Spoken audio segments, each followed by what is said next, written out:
Welcome to PBKC Streaming Live.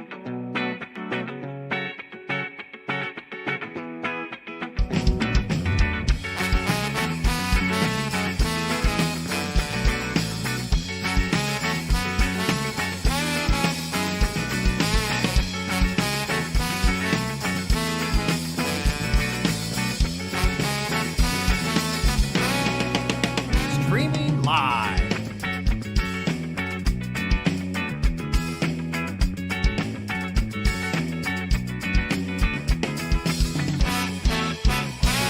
Streaming live, West Palm Beach, Florida.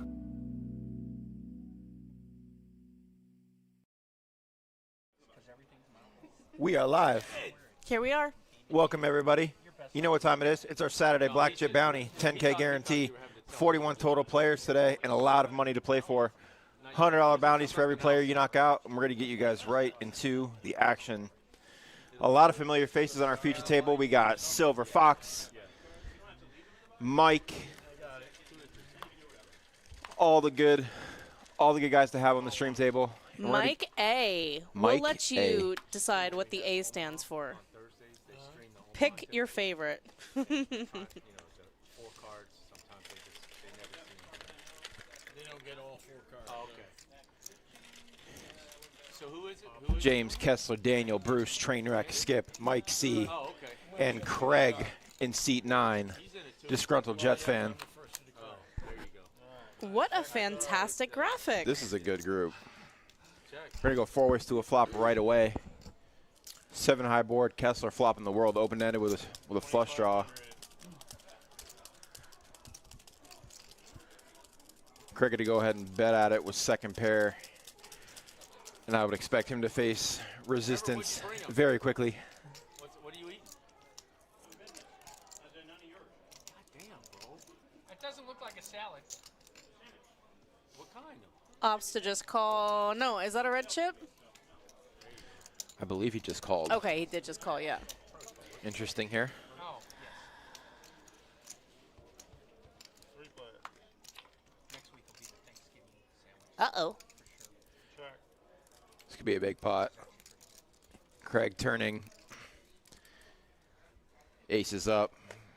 Kessler's still not going to go anywhere. Yeah, and a raise on the flop from Kessler might have gotten it done, but now Craig's not going to let go of this. Ace is up. And he just folds. He just folds? That is. Can I have that hand? I mean, it's a decent-sized bet with the 8K, but Man, you're still You had plenty deep the- though at this point in the tournament. I mean, open-ended flush-a-rooney? and in a bounty tournament, you're trying to cooler people too. I mean, Put him on tilt forever. Yeah, I'm not folding there. no shot. And I mean, the reason that the bet is so big is it went 2,500 three ways, so it was an extra 7,500 into the pot. So, like, when you just look at it, 2,500 on the flop versus 8,000 on the turn, yeah, big increase, but you also went three ways to the turn, so the pot was inflated enough to make it reasonable. Yeah, I'm not folding that hand. Especially if you hit your straight instead of the flush, I think it's pretty disguised. That's right. You know? Giving yourself a chance to cooler someone too in a bounty tournament. Yeah, and is- it's the bounty. You're plenty deep. Like he could have got it a huge pot Yeah. off of It Craig. has to be positive EV to call there, like, absolutely. Yeah, you put the little extra 100 on top, and, I mean, he's in position, see what happens with the board. And like I said, if it's a straight card instead of the flush card, he's going to be shocked that you got there. And you, as a player, I think you sit there with that big of a bet, say, like, well, he'd have to have both draws if he came along. Like, how could he have this? So, Right. There's enough to, you can sit, it's like going to, That's also why I like raising the flop too. Like, yeah. give yourself either a chance to win it there, and then if you're just going to call to try to control the size of the pot, you should be calling down. Absolutely. I think if you don't raise the flop, then your plan is to call, see what happens. Like, Right. I mean, once the ace hits, it's never take it away on the turn. We have the advantage of seeing Craig's cards, and he slammed the ace, but at the same time, like, you lost your fold equity. Yeah, I don't think you should just call the flop if your plan is to quickly give up on the turn if you miss. Publix in downtown Lake Worth is just a small one. It's not even a big one. So 41 total players after registration. 5 are going to be walking away with some cash. First place paying out $2,383, and our 5th place finisher will get $678, of course, not including our $100 bounties. So really 2 different prize pools these guys are playing for now. 22 players left, so roughly a third of the prize pool in bounties. Blinds are 500, 1,000 with a 1,000 big blind ante. James, another tournament regular. Plays our nightlies as well. And go ahead. But no, I have to say I played with him for a long time. Super nice guy. Mad props to everyone that's worked on our technologies for our stream, because as you can hear, we can hear the players very well. I know it was an issue for a while. And this table's so talkative, Brandon and I might just sit here and look at each other. Yeah, I mean, honestly, I wouldn't dare want to interrupt a conversation from Mike and Trainwreck. So. Yeah, we can interrupt the public shopping with the wives conversation, but. Although the chat might request us to mute Mike at some point. Before the tournament even started, probably. Yeah,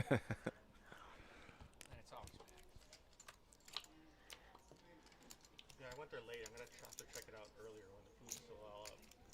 Oh, you went that late? I went like 8:30. You guys are in trouble. Like 9 In my o'clock. brain, I'm like, deuce of clubs on a turn so I can bet. Just, you guys are in trouble. I do think they're talking about like one of those Publixes that is super stocked up. They have like burritos that they make on premise and pizzas, a coffee bar, all that. Lunchtime? It's ridiculous. Oh, it's literally all food court. Yeah. I went. It wasn't that great. Sorry, No, Publix. not worth it. I got a burrito and I don't know. It was really soggy, like not in a good way. It was not a good wet burrito. Maker's Mark. I'm looking at the top. I couldn't read the top. Yeah. So I tried to stop it. I forgot we have to edit the titles twice when we do I'll it. trade So you. This is a brewery hat. assume I'll the trade YouTube you. title right now is This is incorrect, Matthew's even Brewery. though it's I'll bet correct you can on borrow the that. Matthew's Brewery in downtown Lake Worth. like I tried to close it, restart it, and it just did Huh? it anyway. Clutch heads, apparently, huh? No, I just. 2,500. I like a good deal when I see one. That's not ahead of your style, buddy. That's Well, I like those. It might not fit my head either, because I got a fat. trucker style hat. Flat. I am a snapback head. Those were correct. I hate that. Well, because most of the time, Call Secondary, 25. our secondary window tight on comes my up head. when we I can't wear go it. live. Call, I call second. call 4 players. Go live. It another window pops up where it's like, you know what I mean? And but the title wasn't right on that one, so I don't know if this one overrides that. Yeah, it does. Oh, okay, well, that's good. No, this is what the people will see. Okay, then good. Ooh la Don't la. worry about it then. Okay. Skip with the ace high flush draw. I thought the second one. Unfortunately, nobody has anything else too much. James is leading out with his gut shot with the ace five backdoor flush draw, but 35.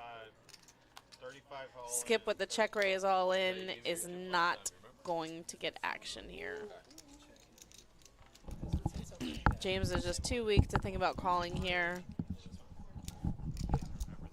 I want to reach over and check your pulse, but then I realize you don't have one. So.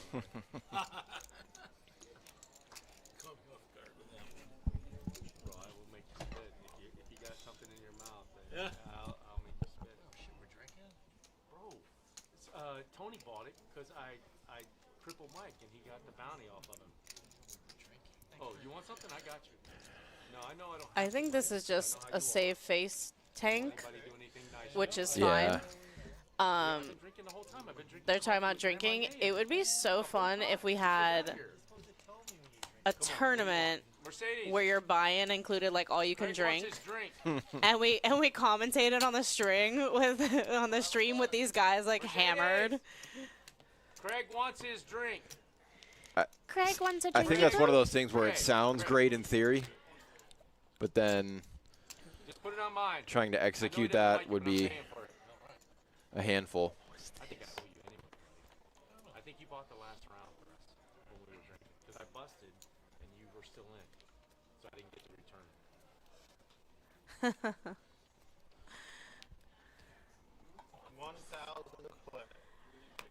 I mean, that's the way to do it. When someone buys you a drink and you owe them one, you just bust the tournament so you don't have to give it up.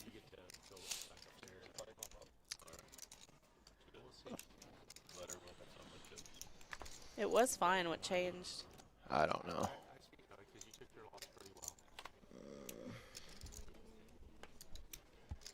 Call one.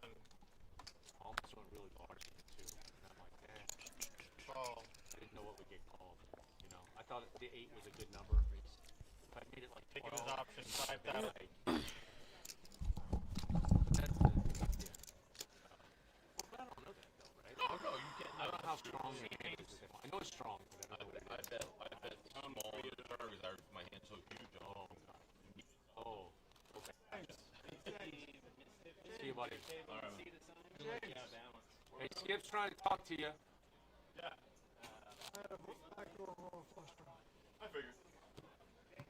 I won't bear, but I'm not. Small, big.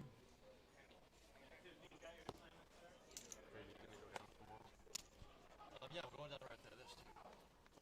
Really? They got a $400 blackjack.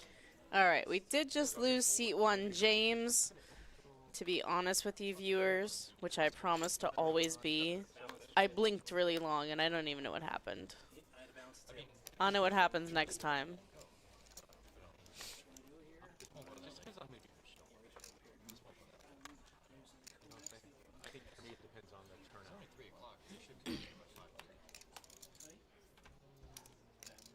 I think 6:30 is. So Daniel getting sneaky here, under the gun +1, just limping with his kings. 2,500. Mike is going to do the dirty work for him. Correction, 3,000. A raise to 3,000.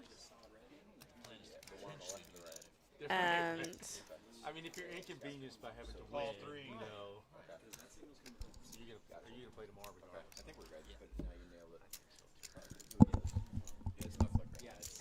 All in, 21.5. That's what he asked for. He said, he said Mike C because I know there's going to be another Mike. he's incognito. It's not a bad deal. I mean, but how many wins did you last time?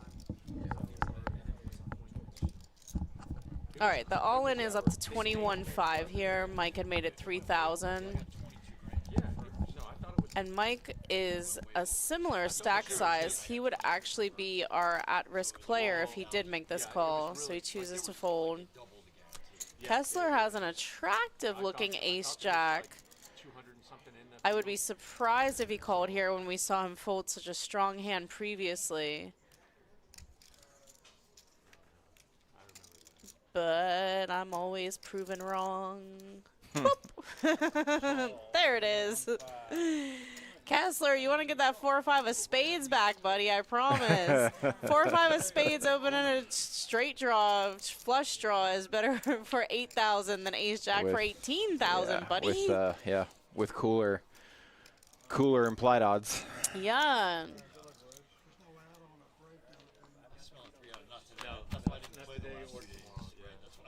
Okay. Let's see if it works out for him. So far, Bold move, so Cotton. clean for the king. No backdoor outs.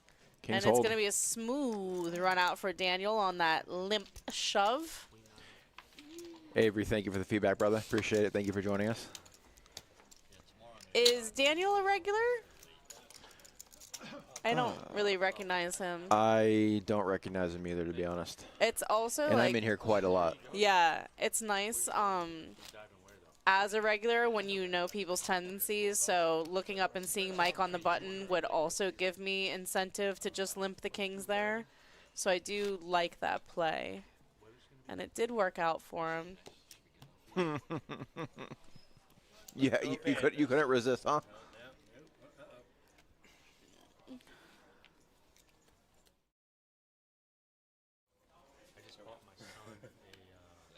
Well, I figured I fixed the stream.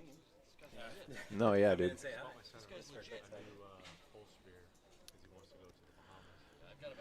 All right, 20 players left. Bruce is giving out credit cards and gift cards. I'm coming down, Bruce. That wallet is jam-packed. I'm one of the few people that actually got the So we're kind of in an awkward part of the tournament where, like, we're not really close to any pay jumps, but and the bounties also aren't worth, like, relative to your stack, they're not worth too much. But I'm 70. And I do less than I mean, you can't make that up, honestly. Yeah, there's so much playability there right now too. Like even our shortest stack has 10 big blinds. So I mean, Bruce is gonna have to look to make a move here. Mike's gonna have to make a move here. After those two stacks, the next shortest stack has 44 big blinds. 2,500. I've just always been, I've been told that even now.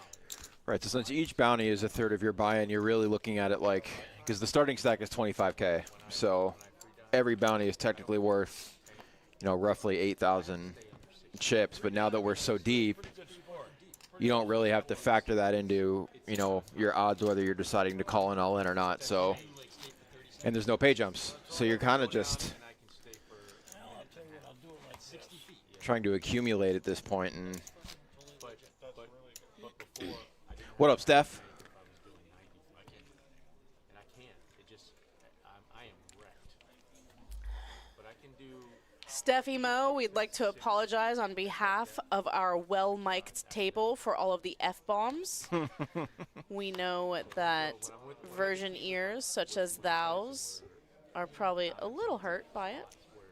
But these guys are going to be a fun group. 35 feet to 40 feet total depth, but with the bombs, you're like 4,000. Raised to 4,000. 25 to 30 I haven't feet. looked at my cards, and already I don't like them. I have to. Steffi Mo from the commentator box to the chat box, always visiting us. We Now I just love wanna you. get- I want to You get. and me, huh?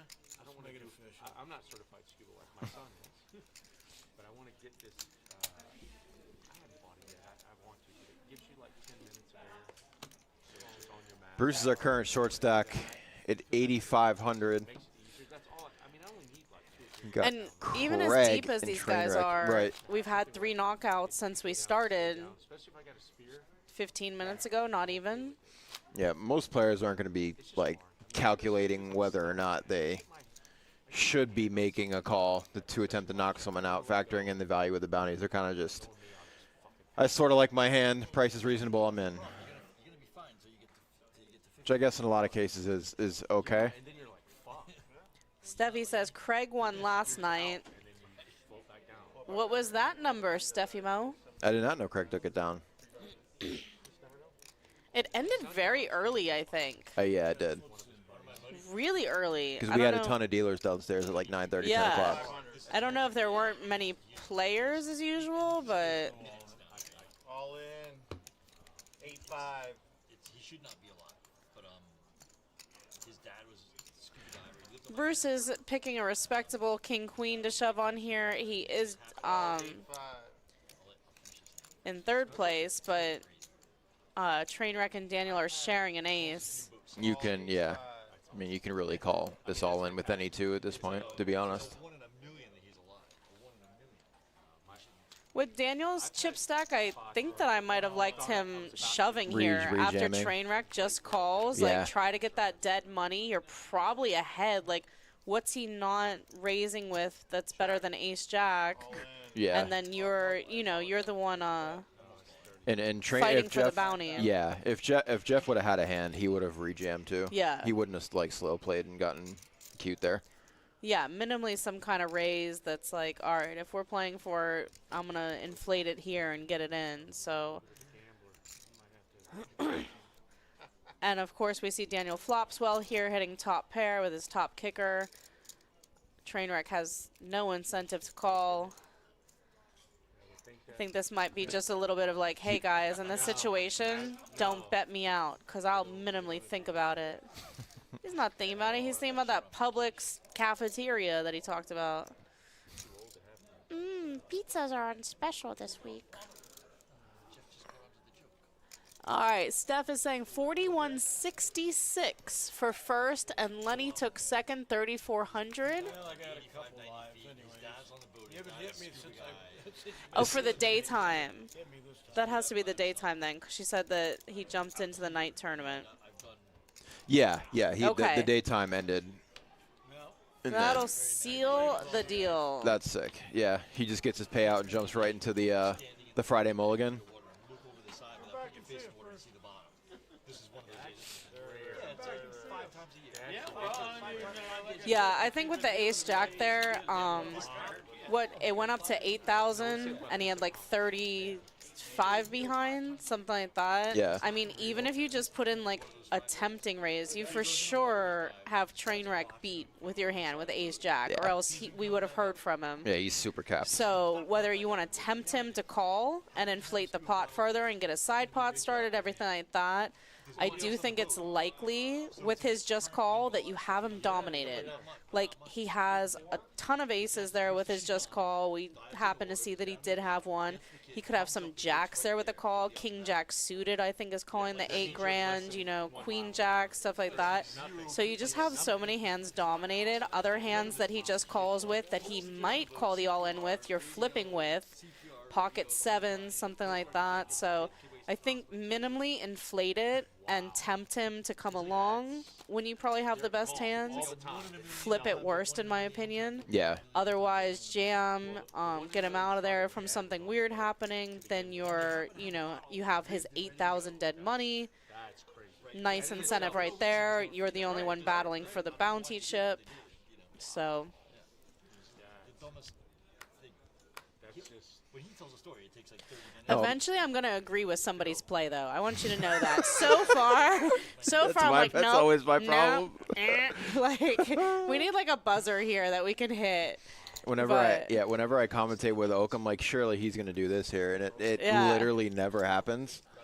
And Oak's like, man, you're off your game today. I'm like, I'm sorry, like. I know. I'm ready for someone to like trip me downstairs and be like, should have folded pre-flop, huh? Commentator. And me be like, I'm just doing my job. I'm sorry. I try to say it in nice ways. Like, Mike, I mean, maybe we're wrong. You know, maybe we're completely we're wrong. No, we're not wrong, because I when know, I I'm do never that, wrong. when I do I'm some of never these wrong. things, Yeah. I get torched. Yeah.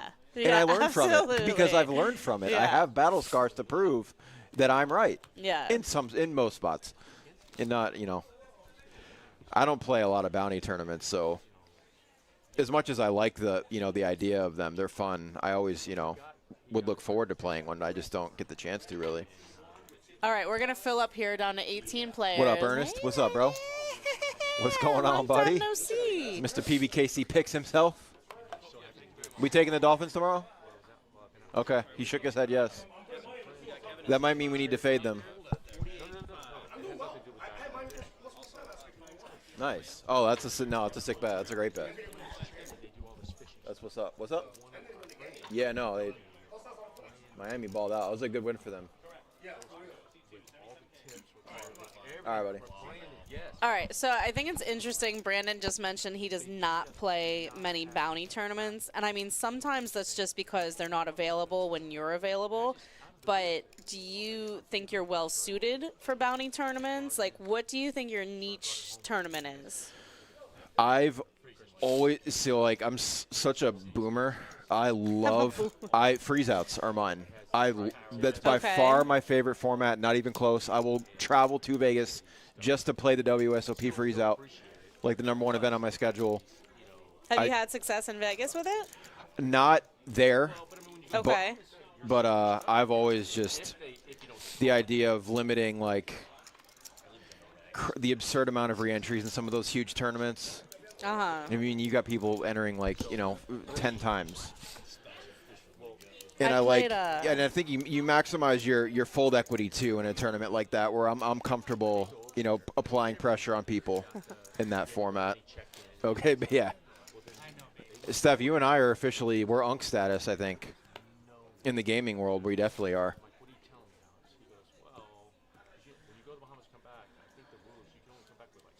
I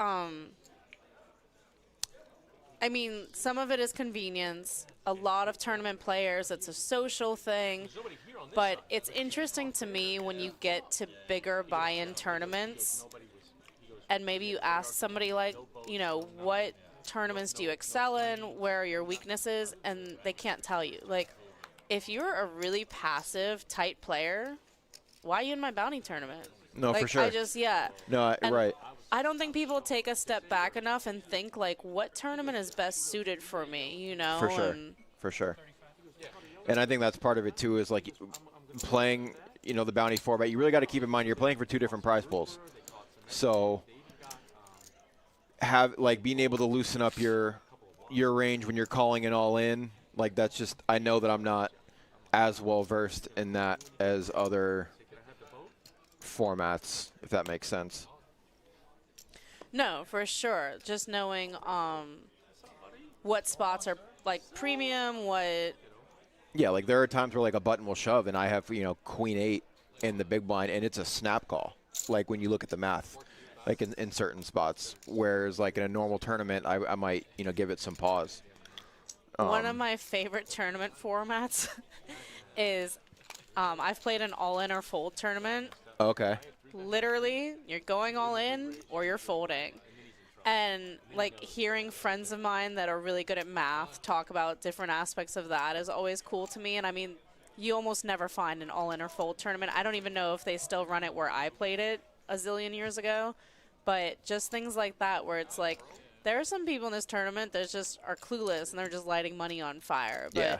I do think it's important to, like, take a step back. Like, I mean, our players, one of the things that I like so much is we have so many regulars. I think that the Kennel Club treats our regulars super well. Agreed. We have our Player of the Month points, great prizes for it. Like, if you ask somebody, like, oh, what does Player of the Month get? And, like, it was a brand new player, I think they'd be like, I think first place probably gets into the main, the multi, and it's like, no, we give away a ton more than that. Like, it's just such a nice, like, thank you for coming out, for being a regular here, for supporting us. We're going to support you. And it's fun, you know? I always say, like, it's fun to beat your friend in one tournament, but if you beat them for the month, Oh, yeah.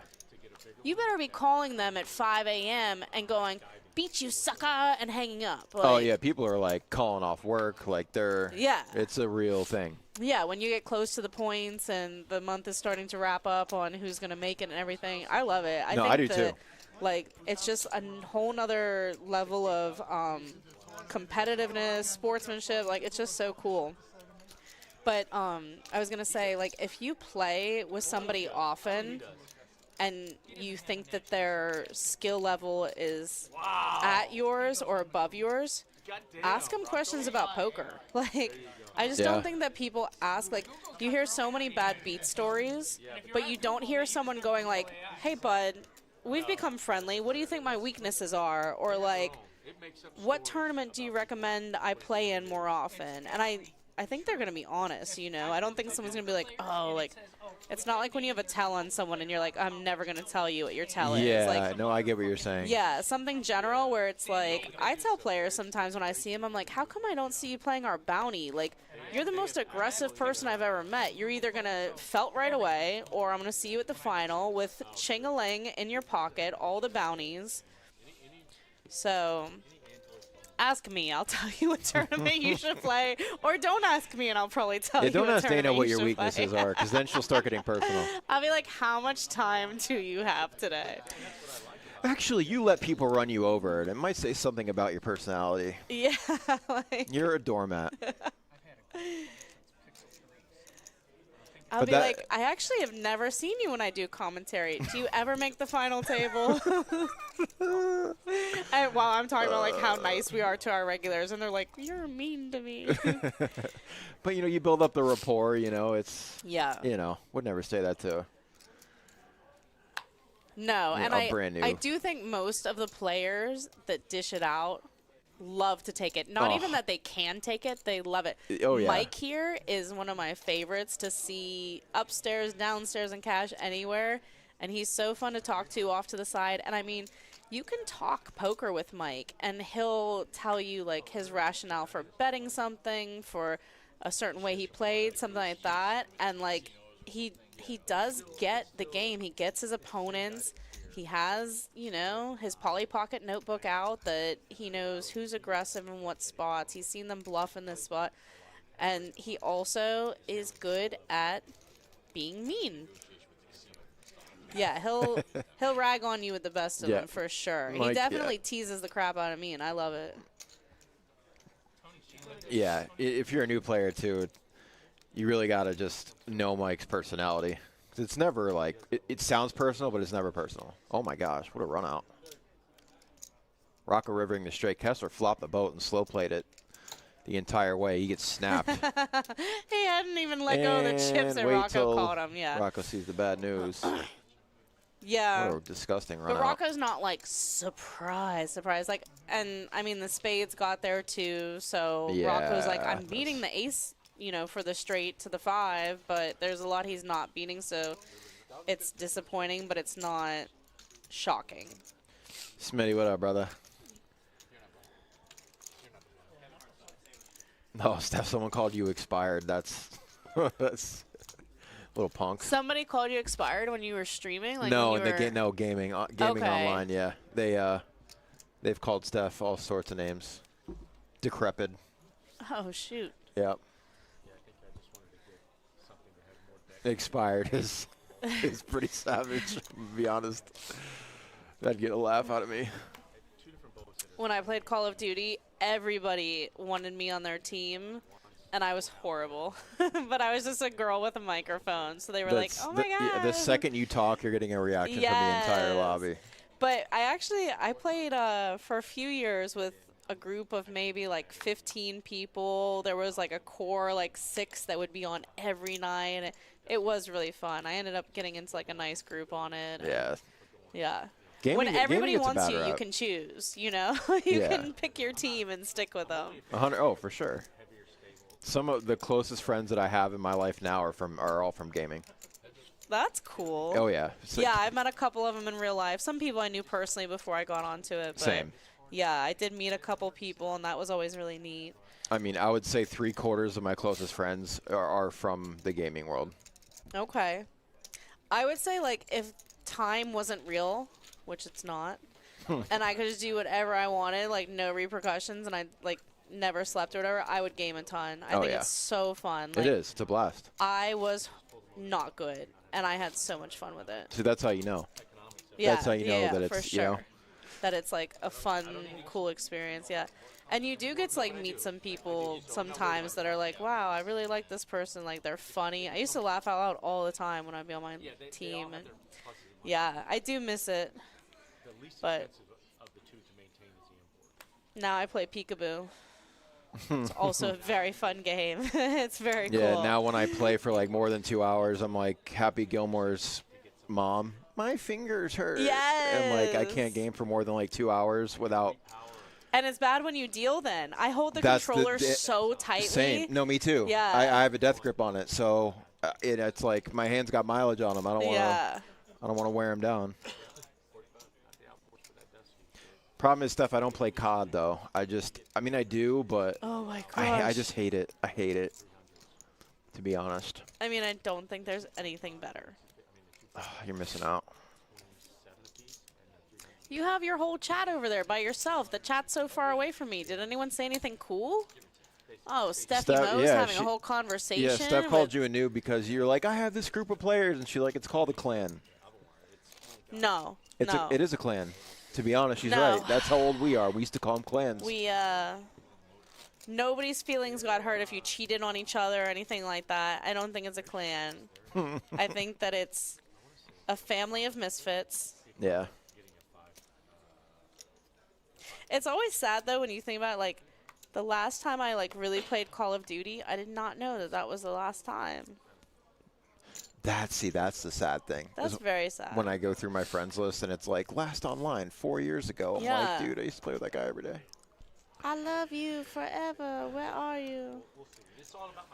All right, here, looking at these chip stacks, bouncing out a little bit.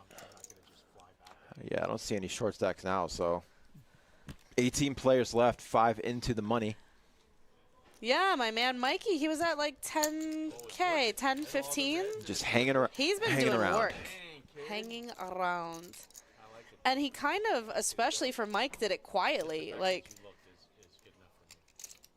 I couldn't tell you, like, oh, he won this one, this one, this one. He's just been chipping up and getting there and making some aggressive plays. Train wreck. Taking it down with the C bet.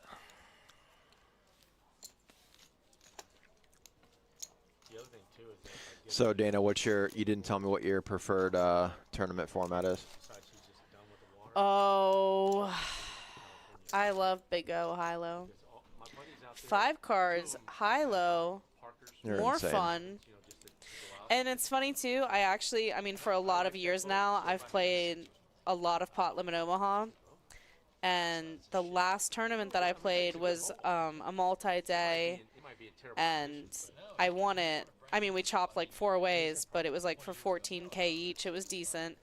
And it was Hold'em. And I'm like, I haven't played Hold'em in 7 years. And it's like, maybe I should. Because it was the only poker that I played all year, actually, was this one tournament. I won it. And then I'm like, where's the PLO at? Like, I don't know. And it's funny, too. I feel like I've talked to people about this. And when you play Pot Limit Omaha, where you get 4 cards and there's so much maneuvering and possibility and everything, then when you play Hold'em, it's almost like I get more nervous. Like, the pots are smaller for the most part and everything like that, but it's just like, I mean, they have to have it, right? Why are they betting?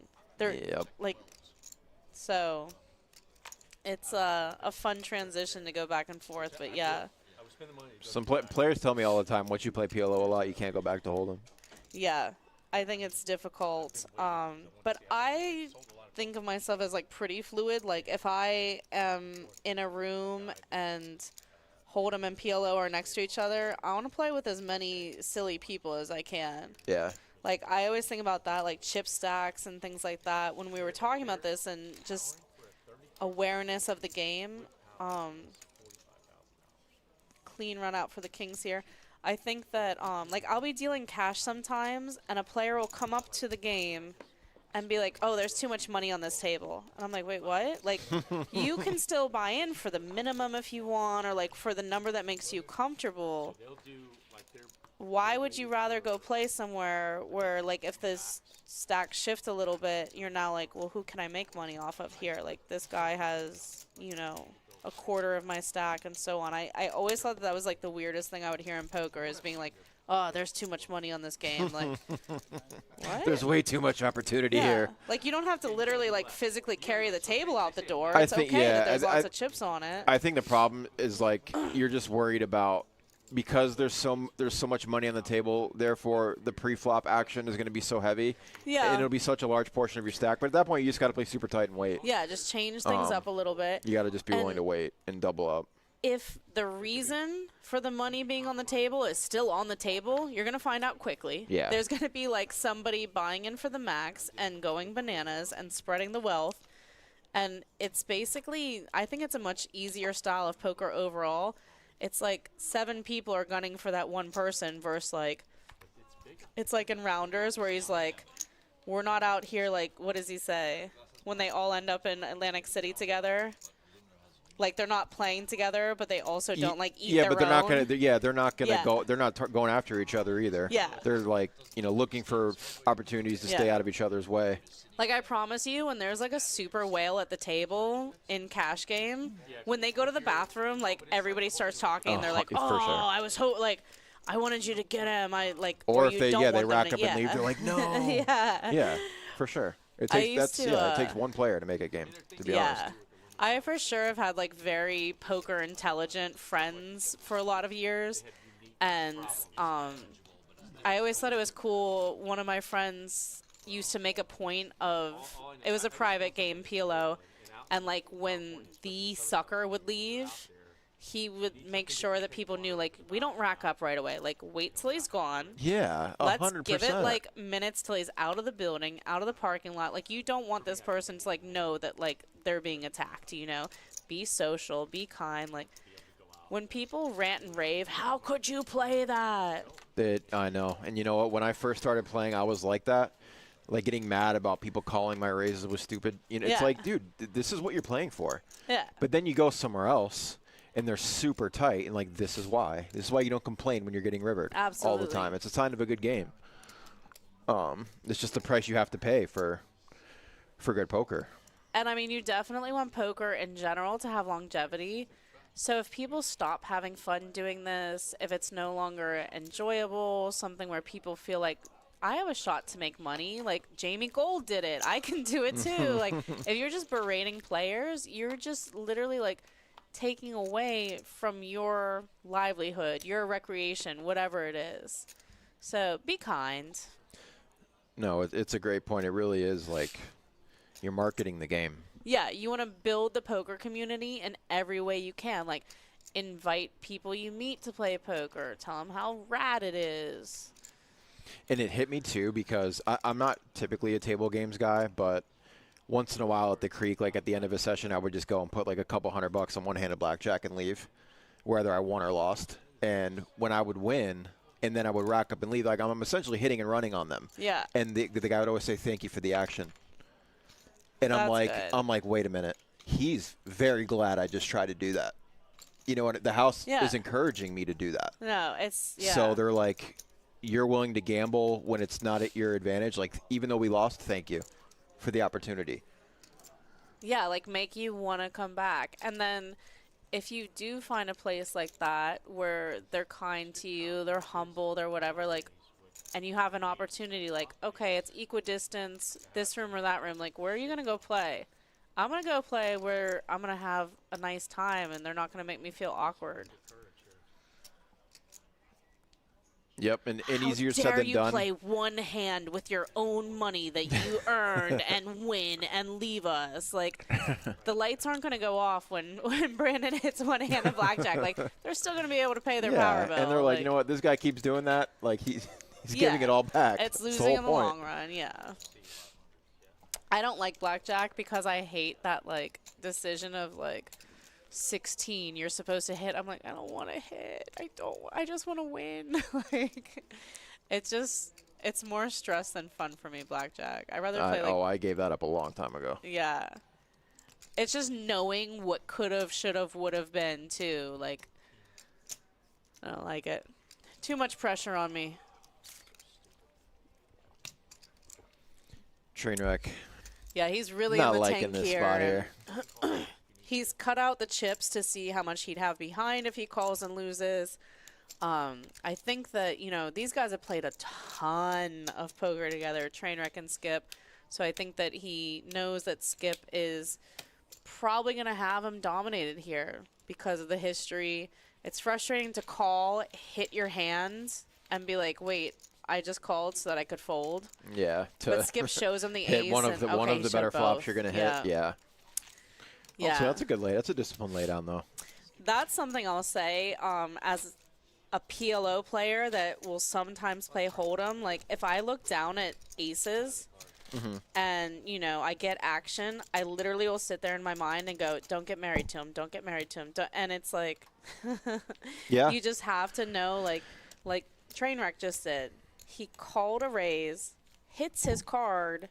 It's very frustrating to have to fold there. But you still can't just, like, dig your hand or dig your heels into the sand and be like, well, I got this far. Like, minimize your mistakes. I'm not saying calling preflop was a mistake, but now it's starting to feel like it is when the guy shoves on you. So don't compound errors. And that's why people don't like, you hear, I hate ace king, I hate pocket jacks, is because, like, the value of that hand pre-flop, and then on certain flops, the whole hand changes. That's your really hand good, becomes the nuts to, like, a bluff catcher, or you know what I mean, or like a king high board. It's a pretty marginal hand, but pre-flop, that's basically the nuts. So. And that's a really good way to explain it, because when people say that, I'm like, oh my god. I'm like, dude, what are you? Yeah, like, what are you talking about? Like a top 5 hand, and you're like, I hate this hand, like. It makes really? no sense. I always look at him and I go, I'd marry ace king. I say the same thing too. I'm like, Yeah. what are you talking about? But it's cool because if you think of it that way, like, I'll marry ace king, but maybe by the turn I'll divorce it. You know. Yeah, you're right. And then maybe 3 hands from now we'll reconcile and get back together, and it'll be really hot. Like, you just have to have this, like, constant fluidity in your game and in your thinking. And yeah, so that was, like, really seen there with Trainwreck. Like, call, this sucks. I fold, and he saw that he was absolutely right too. He's drawing to 3 outs. No, yeah, 3 outs.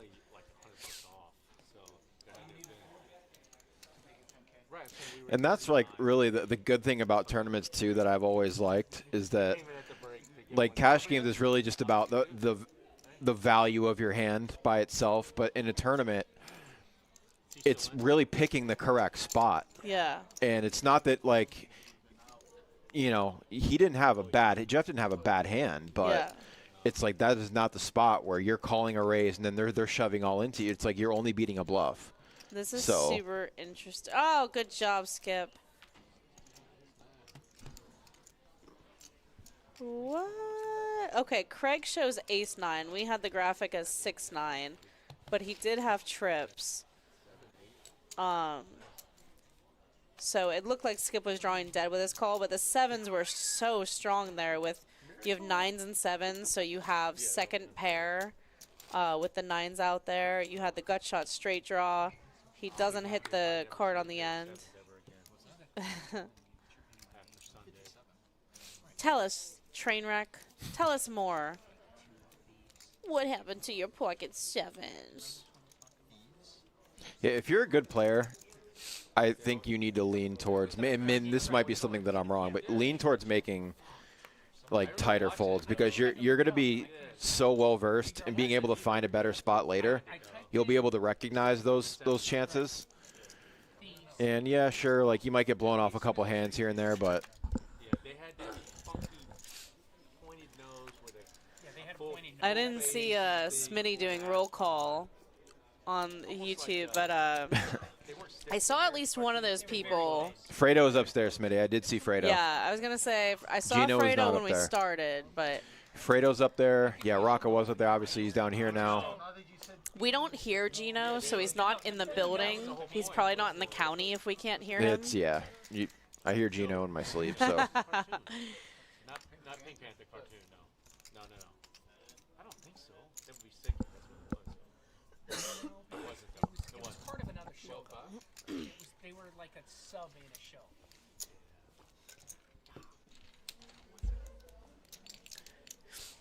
But the funny Brandon, thing is, I can see how did Craig get all these this chips? an episode happening right Was it that last hand wasn't huge? Was it the pot? now. I want you to know, Skip, I just, even though he's putting that on you, it is not. He don't know. he may be silently accumulating. I mean, Well, he had did he have the Kings versus Ace King? That one hand? man. I thought he had Kings versus Ace King. So held. viewers, Brandon and I were here until closing last night. Yeah, and yes, this is true. yeah, we shut the room down at 5 a.m. I actually did leave at 4, but Yeah, I left at 5:11. yeah. So I know that was like enough time to get a little rest, but yeah, I mean, not in not my really. house. Yeah. Because I'm not that person to like I can just get home, shower, and instantly sleep. You know, it's gonna take me at least an hour after I Yeah. get home. No, absolutely. I To pass slept like out. 3 or 4 Isn't hours. that what you want? An active table? I mean, seriously. Hey, good job, Matt. Way to keep us in line, buddy. Kessler gonna open up It's 7-6 of spades under the gun. should get turned up more so that anybody that's watching could actually hear it. Like you can't hear unless they're screaming. So if he's gonna raise with this, he better not be folding later on when he flops an open-ended flush draw.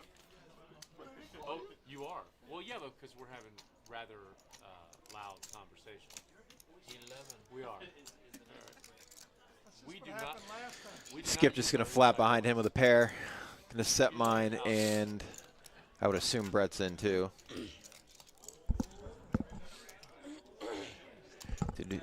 Did he 3-bet? Brett may have 3-bet from the small blind. He did. 11. 3 ways to a flop. And that was pretty snap too That's why the resolution. with the call behinds. Pretty bad flop for everyone. What a renegade. You're such a renegade. Gonna be difficult, yeah. Difficult for Brett to rep this board. Just gonna check it around. Interesting now, Kessler turns a flush draw. Bro, I'm just here Found him. trying to deal. Did you? Oh, there they are. Oh my God. Definitely know that. Oh, Yeah. Bets. Brett gonna bet almost half pot, No, that's not it. thinking he And- might be good. So Kessler has the gut shot, but he might not love the gut shot because a queen would beat him if it hits. I kind of feel like he should shove or fold here. 16, He has 50 basically behind, so if he just calls, he's down to 34. I don't know. What do you think of that spot? I mean, I probably just fold. Because Yeah. you're assuming your straight out's no good. It's a pair board. You could be drawing dead. I don't know. I kind of like a shove. If you're going to play it, yes, I would agree with a shove. Because the person has to have something so good to call you, I feel like. For sure. No, right. He's probably not going to have a jack. Yeah. Squeezing pre. And if he's stabbing with an ace, like, you're going to get him off the hand. If he has a marginal hand like he had, like 7s or 6s or something, you're going to get him off. So yeah. anything but call. That's still a high number. Updated chip counts here. Craig is our chip leader now, 120,000. And Skip is our short stack along with Kevin and Mike, right around 35K. Please.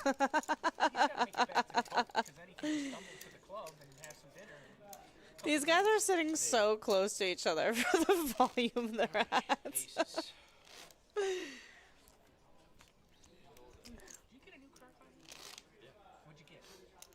Rick Ravello's dad passed away. I don't know who that is. He plays here. You would know. Well, I know everybody. I just know their names. Right? Anyway, so his dad had bought a Hyundai Ioniq. Right. And it only had like 20,000 miles on it. And like literally, he's like, here what CarMax is giving me for it. You can have it for less. I'm like, okay. And CarMax is always ripping you off, so you got a good deal on it. And it's fucking amazing. It gets 50 miles to the gallon, and it's hybrid. It's hybrid, yeah.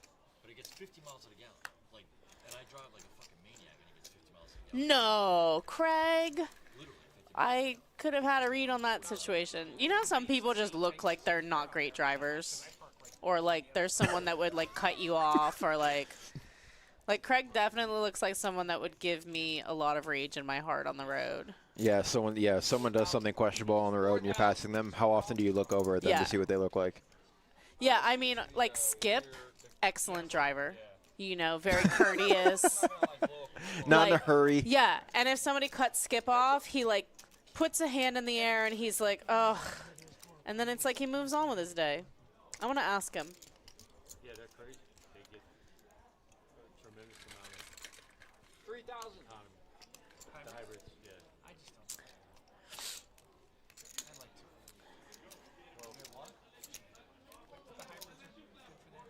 All right, Brett makes the call here with the ace high. Craig does turn a gut shot with his queen jack. You don't have to give it up, just park it. Ace high still good on the end. Nothing scary happens. So if ace high is calling the flop, I imagine ace high is going to call the river here. 6,500 into 18K. Steph, I sent you a text. By the way. Ah. I got another one wrong, Brandon.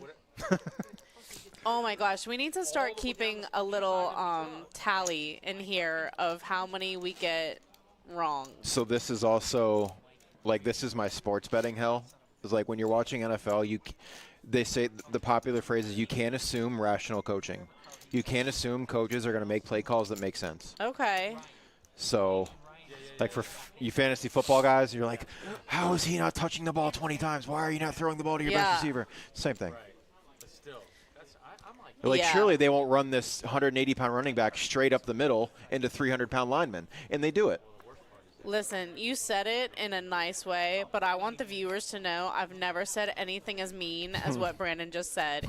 He basically is saying that us as backseat drivers are crushing it, and you guys make every wrong decision.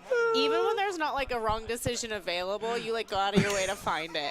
And I've never said that, viewers.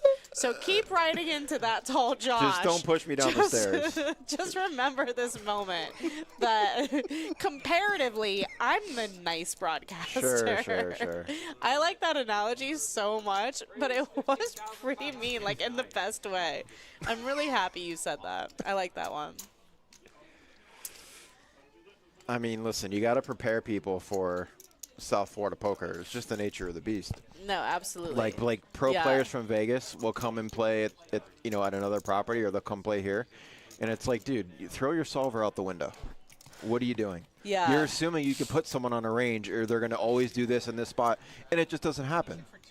And it's like the more Florida's a very aggressive poker scene. For sure. And For like sure. Vegas players, yeah, they get like this kind of rude awakening if they haven't heard about it. I think that Texas is the most aggressive poker scene from what I'm hearing. And it makes sense because it's kind of like wherever poker's the newest, you do get like kind of more like maniac play. And Florida poker has only had the stakes and, you know, betting sizes, all of that for 12 years? That sounds kind of right. Yeah. I would say like 12, 13 years, right? We could look it up. But, I mean, it used to be that all these cash games were $100 max buy-in. You played 5, 10, no limit. You had 10 big blinds at most. Yeah. Or no, it's $100, no more, no less. Literally 100, yeah. Yeah. So, I mean, this is like a relatively new thing that we have here. Yeah, it's been a decade, but like the action just pumped up so much when that change happened. I have trips. I have trips too. I have trips. Kevin might be the quietest person I've ever seen. Look, he doesn't even want to ask. He didn't say any words. He's just putting his chip over for change, but he doesn't say change. It's a sign of confidence. So, since I have the great relationship with our viewers that I do, I will let you know that if somebody's really upsetting me and I'm dealing and they need me to break one of their chips, I do it. And as I give them the change, I look at them and I say, change. Because I want them to change. In my house. Oh, but she's the nice one, guys. And then I put the cherry on She's the top. nice one. If somebody that's nice at the table asks for change very quickly after, I look at them and I say, don't you ever change. Come on, dude. So that's nice. I feel like that's like a pretty subtle You're, thing. so you're, like if you're a someone, Sour Patch Kid. oh yeah, first I'm sour, then I'm sweet. You're a Sour Patch Kid. 1,000%. That is my spirit animal. Is Sour Patch Kid. That's you and Christine. Yes. You literally are. Oh my gosh, Christine's gonna be so thrilled that you compared her to me. What an honor and compliment.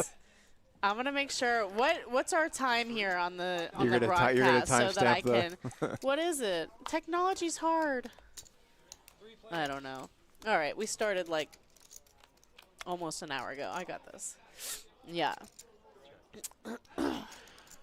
I think Christine might be the same, but flipped. First she's sweet and then she's sour. Like, I would. Yeah. if you provoke, then like you're just done.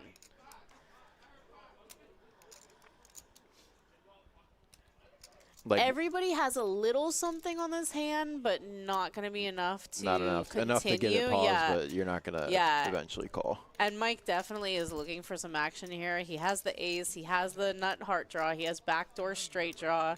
Like, there's really not a turn card that doesn't just give him, like, a little winky, right?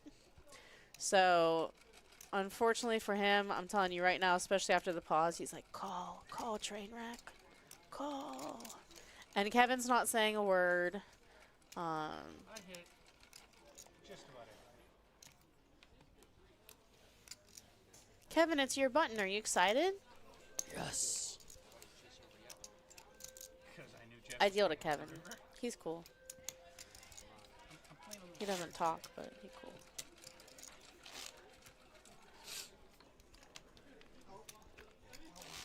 Oh, it's next hand. She said next hand. She did say next hand. All right, blinds will be going up after the conclusion of this hand. The players are looking forward to that. Hey, the black spy over here needs. I think we're going to get promoted after this broadcast. I think Josh is going to be like, are you guys available to do this full time? We got great response from the audience.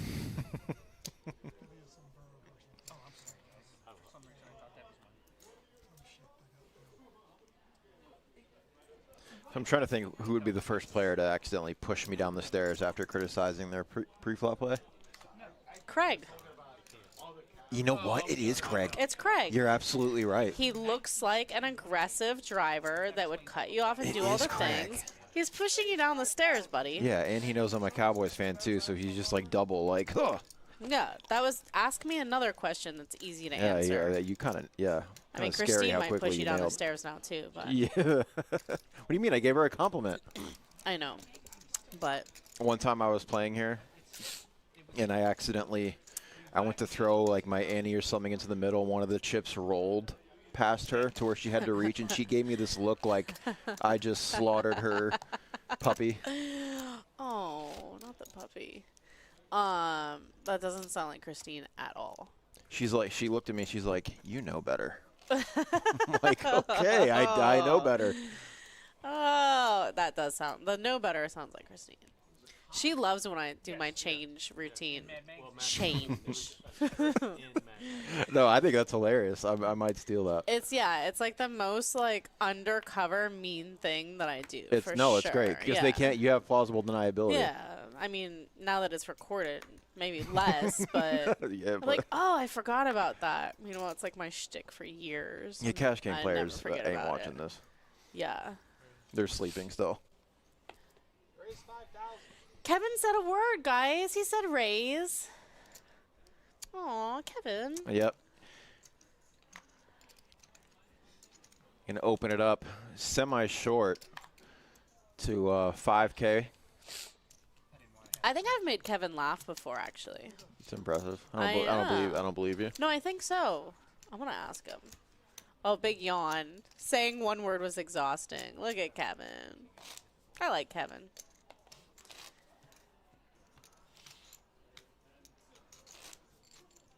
Skip's definitely a good driver.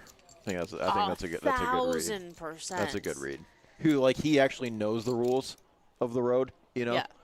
Like no, He knows I'm supposed what to to yield do here. when the light is out and there's no like response team. He knows who's supposed to go first. Absolutely. He probably knows like you know how it's like you don't really think about it, but we all could be like, oh yeah, like the state parks are like a brown sign and yeah, Skip knows all of those and he's like, really? Not everyone knows that? He's like, this is so obvious. Kevin said another word. Well, it was the same word, so I'm not even going to count that one. I'm going to tell you one other thing about Skip. Skip 100% has one of those heat warmer things on his steering wheel. He does not let his hands get cold. I'm going to tell you that. Look how he's dressed, but this is absolute truth. I love using that thing, even when it's warm out. Kevin flopping 2 overs, a gut shot, and a queen high flush draw. Good enough to get his chips in. I love it. All in with a wave of the hand against our chip leader. And look at the top of your screen, friends. Those are a lot of outs. So interesting here. So Kevin, what he put in, he had 29K left. Pot was 13K. So Craig says, I'm ahead. He thinks his pair is good. But mathematically, Kevin's actually ahead with 56% chance to win the pot. So I never like calling in these spots when you're Craig. Oh, he has bottom pair. Yeah, because Craig, at best, you're never. Yeah, if you're ahead now, Still not even really ahead. the math is showing that you're behind. So Yeah. you have to like be correct. And Kevin, and he raised pre, so he knows that with his draws, he's going to have 2 overs as well to his pair. So What just happened? My watch just sent that as a text message to someone that I never message, and 17 players left. Blinds are 1K, 2K. Craig's still our chip leader. just accidentally sent this to Kevin the dual rate. Like, what? How did that happen?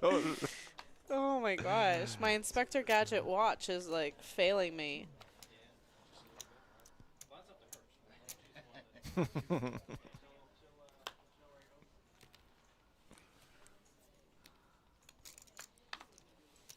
Yes, Card, this is a blackjack bounty. We haven't seen any blood, though, lately. James is our only player that got knocked out. Nice James from the 1 seat. Yeah, the action has really slowed down now that you mentioned it. We started this stream with 21 players, I believe. 22, yeah, 21, 22. 21 or 22, something like that. Yeah.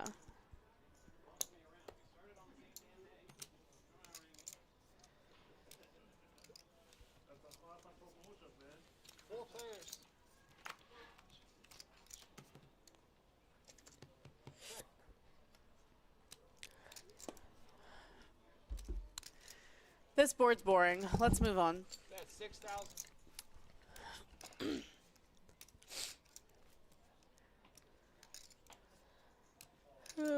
Craig has this mighty chip stack. Okay, I was going to say, I wonder if he's going to come along with a gut shot on this very wet board.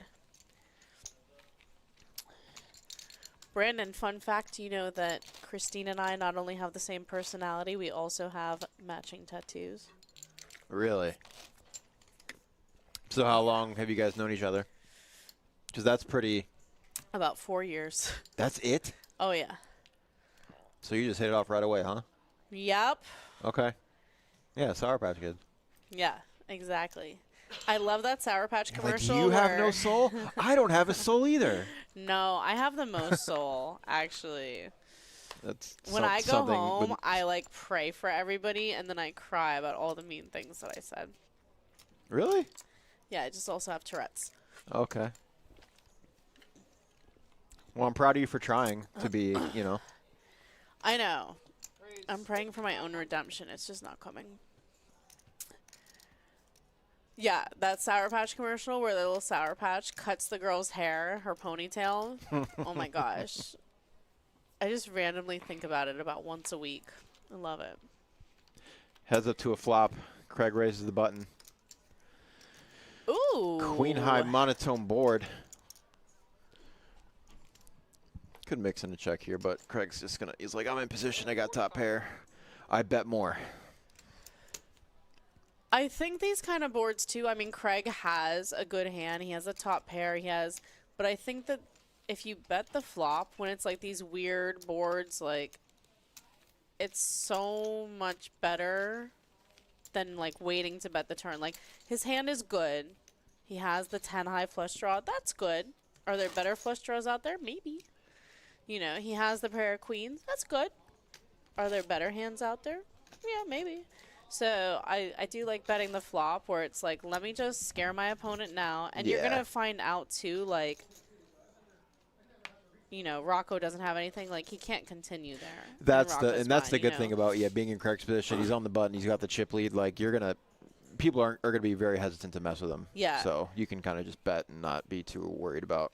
And if blown Rocco off your just hand. calls there, then I think you start really getting a good picture of what he can have. Yeah. You know, like maybe he has a straight draw with the Jack of Hearts, or maybe he has just the Ace of Hearts naked. So I think you get a very clear picture of where your opponent's at when you bet the flop. And like I said, like, are there hands that you're afraid of? Sure. But it just kind of brings the story to light, in my opinion, and lets you play the rest of the hand better if you do meet some resistance. Rocco.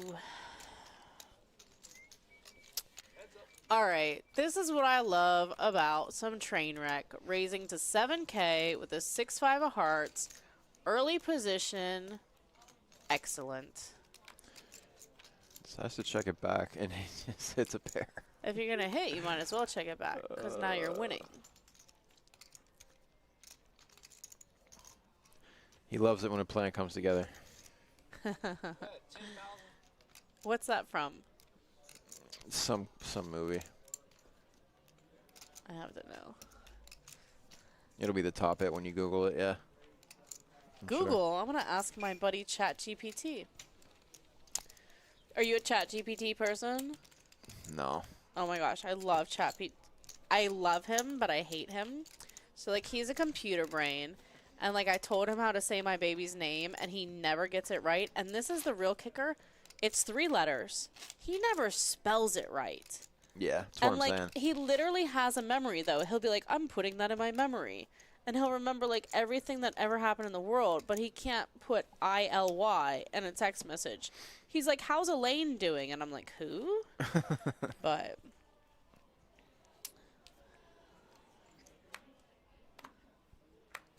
as soon as I see the answer to this, I'm going to be like, yep. Raise 4,000.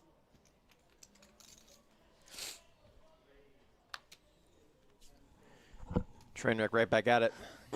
Get a min raise king queen off from under the gun.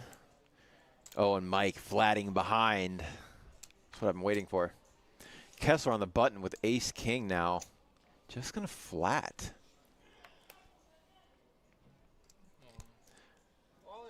And gets Kevin to induces a shove from Kevin with worse. And now Kessler, you know, not intentionally, has really underrepped his hand now. He's got to go with it. He's got. I think you call here. I hate to say it, but I would call here. I mean, you can't just flat the button, and then you're getting a shove from. He's shown himself to be a tighter player. No, I agree. I think there is a reasonable chance he just folds because he's only in for 4K, but.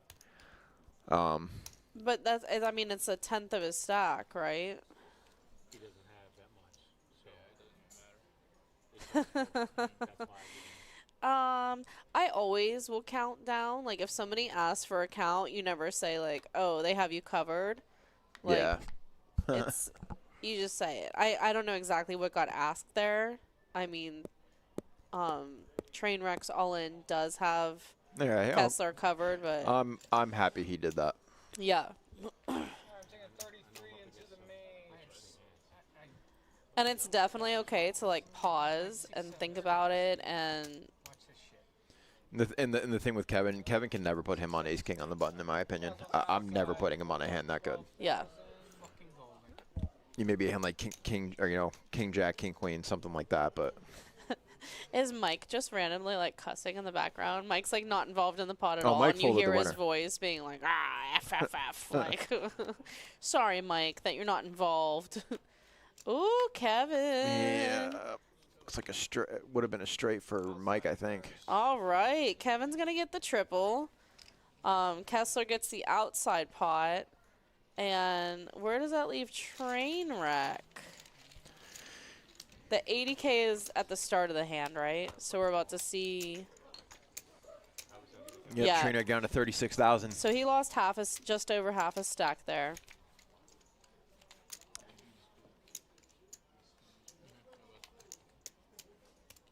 Now, if you're in Trainwreck spot after Kevin shoves, you raise, you're getting 2 calls, and then Kevin squeezes, and you're looking down at king queen off.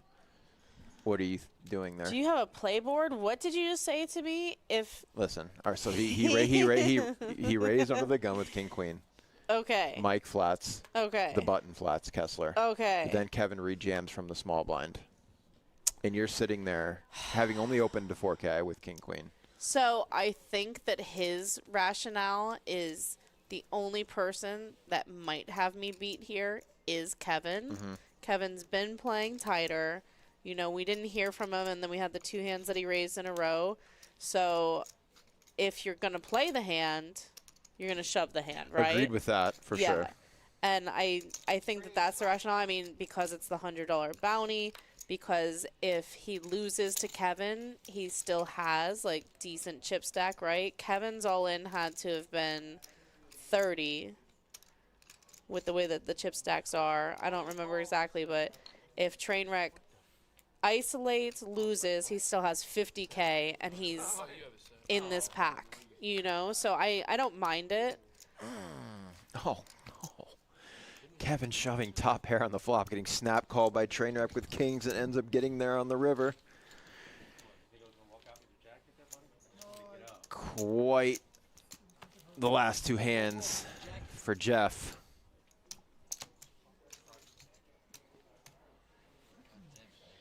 Just like that, Stoic yeah, he's Kevin out. never says a word. Oh, is that a smile? Oh, Calm down, Kevin. that was- We'll get you your bounty. that was the second word he said today was bounty. I know. And, like, it didn't magically appear. Like, do you think that this is Star Trek where we teleport your bounty down to you, buddy? Like, nobody still can understand that you won that hand, Queen 6. This is the sour version that we were talking about. I think this is also Kevin's sour version, though. You know, I agree. Like, Kevin has not said a word except he said raise, and then he's like, bounty? Like, sorry, Kev. Next time we'll, like, put it in the pot because we know that the kings are getting cracked. It's like the bank, like the suction thing. We need that for the table, and it just, like, spits out and goes to the correct seat.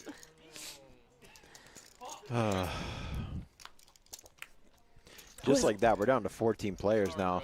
I know. I didn't want to do it. I had a conversation with him, like, I don't mind losing with the worst hand.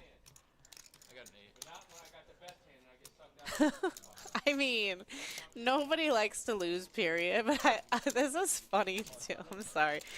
Trainwreck's cool, and he just, I mean, it is a crappy beat when, like, this is what's interesting too. If Kevin has ace queen, it's really not that bad, right? Because you're like, yeah, I mean, he's never folding ace queen there. It's like literally one peg below your king. So you think your kings are very strong. He thinks ace queen is strong. But he has this crappy queen that then beats you. But, I mean, it's the same as ace queen, because if he hits his 6, he has 2 pair. If he hits his queen, he has trips. If it was ace queen, if he hits his equity-wise, ace, yeah, it's the same, but it's just same, but like it gets into people's minds where it's like, you know, that was a horrible beat. I get it. You're like, why does this guy have queen 6 right now? Like, what world am I living in that he shoved here? But I do think, like, you have to take a step back, though, and sometimes, like, let yourself get over it quicker by saying, like, the guy had top pair. He's just playing it, you know, like it's the absolute nuts. It's not. He got there. But I do like Trainwreck being like, I don't mind when I lose when I'm behind. Like, okay. But when I have the best hand, I don't want to lose. Like, me neither, bud. I don't want to lose ever. I don't want to lose my parking space to Craig, who's going to drive poorly and go, and get in there, you know? But it's going to happen sometimes. Got a pretty big hand here. Kessler flopping open-ended. Not going to get there. Set of 10's going to hold for Daniel, and Kessler will be our next eliminated. And big turn of events here. We had Trainwreck with the huge, you know, the really big stack there, the 80K, where like only Craig had him dominated. Kessler had decent amount of chips before that hand, so that one hand really changed the fortunes of everyone, and now we've lost both of those players. And Kevin looks ecstatic. He's like bouncing off the walls. He was the big blind, and I was the small blind. I just remember the queen hit, and I didn't look to see what the kicker was. There was no kicker, Mike. It's like, I had only one card. He literally had a queen, and there was no second card in play. Man. The dealer's breaking hearts on the felt. We're breaking hearts in the commentary booth. Yeah, we woke up and chose violence today. I actually never slept and chose violence today. Exactly, yeah. This is our fault for working so late and then coming in for this. Like, why do the games at 3 a.m. have to be so good? Yeah. And, like, there's not, like, a cappuccino machine here for us. We don't know. Oh, Kevin has the 8s. Okay. Well, Kevin, you would have been ahead, buddy. Of course you don't like it. Why does it say 130 buy-in? So the YouTube title is wrong. Yeah. Yeah, sorry. I knew something was off. Sorry, guys. It's our something happened with our dashboard to where we have to update the titles like 3 times now. We used to only have to do it on one tab. And we'll try to, sometimes it's hard to update it live. Yeah, we apologize might be able to for correct that. it here now that you pointed out to us. But this is our started happening like a $300 week ago. buy-in, $100 bounty. Mike just earned one of those bounties, knocking Skip out there. Skip out-flopped him, but Mike took the lead again with the ace on the turn. And our ticker has us down to 13 players. So we're going to have to get a player. Oh, 12 now. But we'll get a player here from upstairs. Right now we're sitting 5-handed, but we will get a player to make it an even 6 and 6. We always try to balance the tables, especially once it goes down to 2 tables. The tournament director, Tiffany, here is doing a great job. She'll balance us out, make it fair for everybody. Yeah, they did. Thank you. 401 Mikey Express. Oh, that was so bad. If your name was Wolfgang, they let you set up a fucking tripod here with your phone on the rail and everything. But your name's not Wolfgang. Joe Schmo, I just got knocked out but got 3 bounties. Yeah, he was here for the first one, or one of the first ones. Well, I'm glad that it's the $300 $100 buy or bounty tournament instead of the 130, Joe. Got your buy-in back. I hope you had some giggles, saw some cool things. Re-rolled. Bring it downstairs and make some moolah moolah. We do have another tournament coming up tonight starting at 6:15. So if you're in the area, come join us. And if you're in the chat, please let us know what's going on. Tell us where you're from, what poker you've been playing recently, anything you want to talk about. If there are any, if there's any lingo we're using that you're not familiar here with, if you want to ask about action that's been happening today, hit us up with any questions in the chat or just say hi to us. I knew you were strong, Mike. I just didn't. And I would have snapped it if I had your sevens against Skip there because. Remind me of your name, sir? His name is Seat 1 again. Welcome back. Welcome back. Seat's still nice and warm. It's so bad. We lost Fredo from upstairs, Joe's telling us. Yes. Yeah, but if he snapped it in. How is he going to defend his title if he's not in? Out 28 grand, which is a good portion of your chip stack. Rounding error in his chip stack. He's got 120. I should have called. Yeah, I should have called, but it's not gonna kill me. I would never fold it. Yeah, I'm an idiot. Wasn't Brett in that same seat earlier and then he got moved upstairs to balance and now he's back? I think so. Oh, Mikey.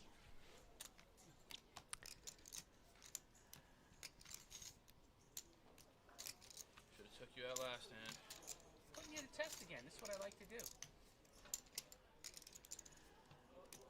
I made in a long time not calling hours. All right, Chatterbox Kevin has woken up with his recent domination. I watched a little bit of stream watched a little bit of stream yesterday and saw Craig putting everybody to the test.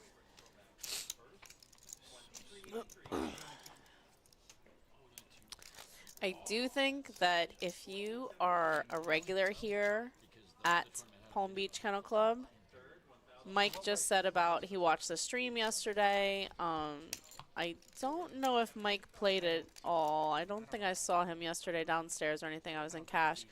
But if you're a regular coming in and playing these tournaments and you're not watching the stream on a regular basis and seeing how your opponents play in general, I think you're making a mistake.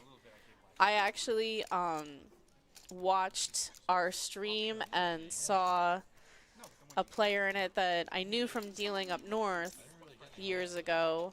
I ended up playing in the multi-day tournament, the No Limit Hold'em multi-day tournament with him, and I folded a set to him because of something that I saw on stream, and I was correct, and it probably would have been the difference of like $10,000 as far as the payout if I, you know, had my stack get crippled there or ended up chopping 4 ways, and he was in that 4-way chop as well. And you know, I just think that you pick up so much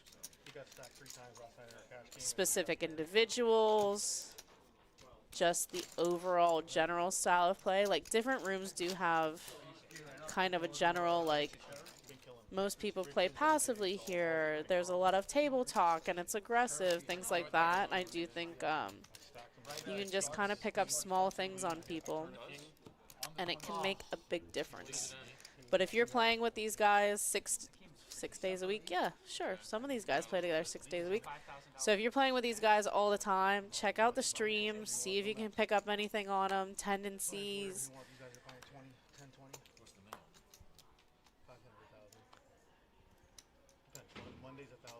Fixed it. We're good. Yes. Brandon has fixed our title. We good, fam. Now we all know where we are.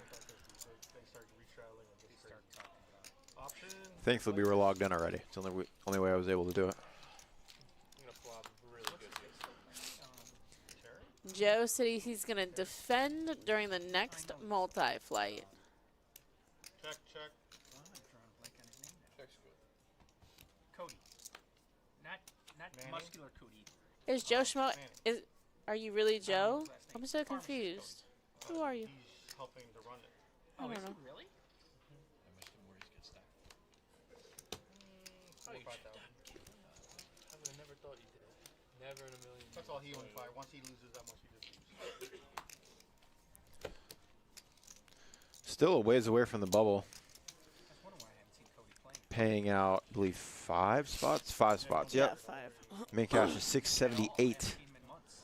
Blinds 1K, 2K. The twins, and then he's got Kevin, our current and new chip leader at the feature table, 134,000. Fresh off of cracking Silver Fox's Kings.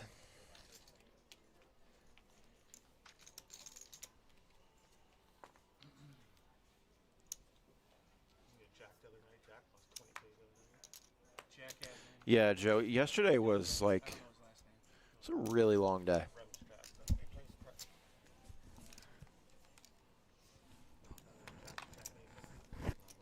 Yeah, I was gonna say I didn't know he was playing that. Dealers that close every night, like, I don't know how they do it, to be honest. 45. You know his father. I close. Love it. No, I never regret it. I always, like, leave saying that was worth it. Yeah.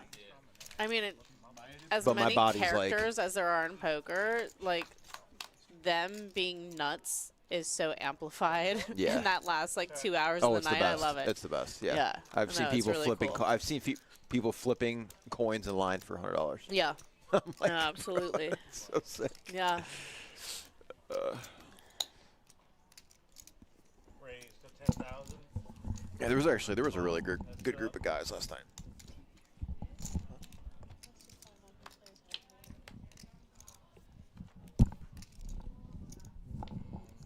All in. Oh.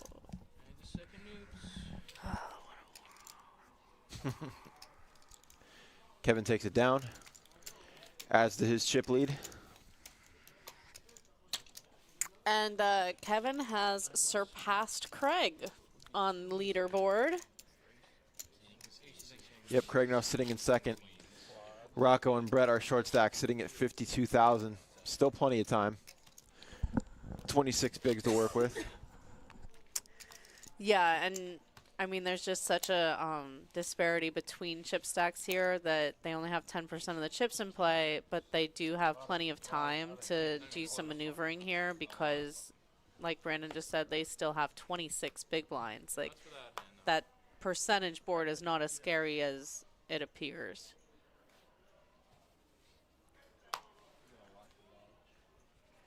I think we're going to see Mike get more aggressive, short-handed. I looks think that fancy. that's yeah, that's going to be Heads up. Call. Check. You want garbage too? More conducive to his playing style. I'm so glad I pointed out how quiet Kevin was because now he's like in it to win it. Like, ooh la la. Excellent turn card. Mike turns a pair. Kevin has an open-ended. Open-ended to the nuts. Yeah. Why so big though? I like this. Wow, look at how many outs. Mike pretty confident he's good here. Yeah, I mean his With that Jack bet or sizing. 9 is good also. That's a protection bet. Yeah. Oh, no. What's gonna happen? That's so gross. And I do tilt in wish, 3, 2, 1. So the board was scary, right? 9-10 gets there. We see obviously the Jack gets there. I would just like to give advice in general, and then like Mike does watch the broadcast sometimes, specifically to him. Like, why check back so quickly? You know, like, take a minute. Like, you represented something, right? Like, what is Kevin putting you on? Like, maybe you check back an ace. Maybe you didn't. Maybe you have 2 pairs, something super strong. If you had the open in a straight draw, and Kevin has second pair there on the end. But sometimes I just feel like our players play so quickly. It's great for poker. It's great for the broadcast. It makes it more fun in general. But, like, you want those chippies. So even if you do end up checking back, like, just take the moment to be like, what are my options here? Yeah. Should I represent? Should I wave the white flag? How much do I think it would take to get him to fold, and is that amount worth it, you know? Raised to 7-5. I want the action to be fast always because I just want to see cool things happen. But as far as like having money in the game and Right. It's looking this for all matters. right, looking for places in the margins where like, can you make some extra? Like, is there a spot here that I'm overlooking to where I can maybe take advantage of it? Yeah, absolutely. And whether it's thin value or, betting the right amount to get second pair to fold, all those situations end up making the difference between, I had one final table this month versus like, I was in the final table every week this month, Yeah, thin value is a big one. The best players that I've seen play are masters of getting thin value. Because you think about it, by the time you get to the river, that's when the pot's the biggest. And if you know where you're at and you know where your opponent's at a good amount of the time, and you're not worried about getting – because if you know where they're at, you don't have to worry about getting pushed off of your hand.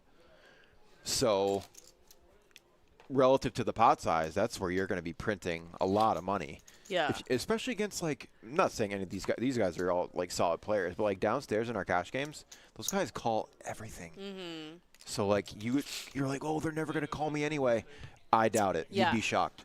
I mean, like, taking the 2 seconds to make the bet is too much for you. Oh, I wasn't going to call it. They do it with the nuts sometimes. It's crazy. And especially in low stakes, too, where, like, you're going to be priced in so often because of the pot. Like, they're just going to auto call a lot. Yeah. You bet a quarter of the pot, and they're sitting there with, like, second pair, good kicker. They're probably just going to flick it in. And I think that if you're not used to making thin value bets, I think a really good spot to start doing it is, so you're talking about like 1-2 no limit, for instance. If your opponent has a chip stack where like they're not going to re-raise you, that's a thin value spot. Like get the practice in and everything. So maybe the pot is 300 and they have 120 and you have second pair top kicker, let's say, and you think that it's good. If you bet that 120, sometimes you're getting the 120 by a worse hand, and if they do have you beat, it's not like they can open it up and be like 800. Right, and now you have a decision. Yeah, right. Like if there's no decision back to you after your thin value bet, I think that that's like a perfect spot to like start really considering it, start making those plays. Yeah. It's asymmetric risk. There's really no downside to it because you're not going to get punished for going for it. So yeah, when you're deeper, obviously it's a whole different ballgame because really good players can punish you for that. Yeah. But like in most low stakes games, like 1-2, even like a lot of our 2-5 is basically low stakes. You're gonna be able to exploit that. And I think intrinsically, I saw last night I was dealing and the pot was like, let's say 200, 250, something like that. It's heads up. The first player checks, and he has a stack of about like 240. And it was a weird check. I was like, what's this guy up to? And the other player bets $40. So you're either going to win another $40, the guy's going to fold, or option C, which is what happened, he made it another 200 to go. Race to 10. He had it. The guy calls, trying to get value of $40 now cost him $240. Yep. Like, and I get, so if you were trying to bluff the guy out, then you would have folded after, right? But the guy feels like he has this hand that he's going to call with. Like, it just doesn't make sense. Like, risk reward sometimes is not there. Like, you opening up the pot again for these small bets, like, what are you going to do with the $40, guy? Because I know what I would do with $240. Like, so I think that, there's thin value, especially when they can't do something weird with their stack and put you to this massive decision, is really good to start looking at. And then these spots also where it's like, why am I getting a small amount of money with these like thin little bets like that? For instance, like, oh, I really want $40 more when there's 200, 250 out there already. Like, you're not really increasing your stack much, but now you have to pay off another 200 with not a great hand. It's also a really good way to, like, because, like, I've heard people ask this question, like, I don't know when to end a session, or I don't know when I should get up from a good game or whatever. And it really comes down to, like, if the table's good and you're playing well, you should stay as long as you can. Yeah. And one of the ways to tell that you're playing really well, at least in my experience, if I'm betting for thin value confidently, I know I'm dialed in, because you have to keep track of their range, your range, the size of the pot. Are they going to call this bet often enough? And if your reads are good on all those things, you're probably playing really well. So I have a very similarly. I always go into a session thinking, like, I need to at least think about calling here at some point with ace high or king high, something like that. And it's like the same thing. Like when you're making those calls and you're correct, where it's like super thin and the whole table goes like, whoa. And the guy's like, I'm going to drive my car into like a bush tonight because I'm so mad, you know, like stuff like that. Then, yeah, you are dialed in. And you know, it's funny you said that. I actually haven't read it. I have a friend who's very good at poker, and he quotes Barry Greenstein's book often, Ace on the River. Yeah. And Barry Greenstein talks a lot about situations like that, where it's like, yeah, like if you're not playing optimally, why are you still playing? Yep. And he talks about how people so often stay longer than they should. 100%. Because you're stuck money or whatever. And how about like these scenarios? Like you're in a game for 3,000 and you get it all back except 200, and you are just not going to leave. The game's not good anymore. You're not playing your best anymore. You're like dug out of this hole so much that you should feel good walking out of there, and you stay. And it usually doesn't work out well. But yeah, Barry Greenstein's book, he like quotes all the time. And also like people that go in, you walk into the casino and like, yeah, I mean, I'm sure it's hard not to be like, ooh, I hope I make $1,000 tonight. That would be cool. Like we all have these thoughts where it's like, ooh, I'd love to walk out of here with X amount. But if that's your reason for staying or going, like, oh, I made 1,000 tonight, I'm just going to leave and I'll come back tomorrow. So your table's good, you're in the zone. Yeah, that makes Why are you no leaving? sense. It makes you hit absolutely your no sense. I mean, if you're playing for the rent money, like I used to. Yeah, like some players, well, right, and to counter like to play devil's advocate, so like there are players that, like people that play for a living, they'll just go by, they just want to get in a certain number of hours. Like they have an hourly goal. Yeah. And that's a way to like discipline yourself from hitting and running. But at the same time, like the best players have also told me, like, dude, if a game is good, you have to stay as long as you can. It's like any other form of gambling. You're just trying to generate as many plus EV situations as possible, right? And that's going to be almost entirely dependent on how good your table is. So getting in good volume when you could make, you know, double your normal win rate, just think about the time that you're saving. Yeah. Instead of sitting at a table full of nits for 8 hours. Yeah. It's just. I think too, I mean, one of the absolute biggest mistakes I see, I push into tables sometimes where I was talking to someone about this yesterday. If you look around the table and you're not excited about the money you can win, like, Yeah. so on 1-2, our buy-in is $60 to $200. If you're at a table where everyone has 60 and nobody has 200 or more, that's not the table for you. Like, you don't want to sit here and be like, oh, well, hopefully everyone rebuys after they felt, and then, like, that's too much. Hopefully this happens. I think the quickest advice that I would give someone that is transitioning to live poker or, you know, doesn't have a ton of experience is to just be aware of your table. Like, if you even want to set an alarm on your phone for like every 30 minutes, or like the dealer pushes in every 30 minutes, right? So when the new dealer comes, look around and like ask yourself, like, am I on the right table? Should I still play like another half an hour? You know, talking about what Brandon mentioned with like, are you tired? Are you playing your best? Are you seeing spots, you know? And I think that it's really cool that we push every half an hour. So it's literally like an alarm going off, and it's like, It's a great way to look at it. It's a great way to look at it, actually. I never even thought of it like that. Yeah, but if you, sometimes people just get stuck. And I've seen players that, I think, you know, can make moves and read situations well and everything at these games.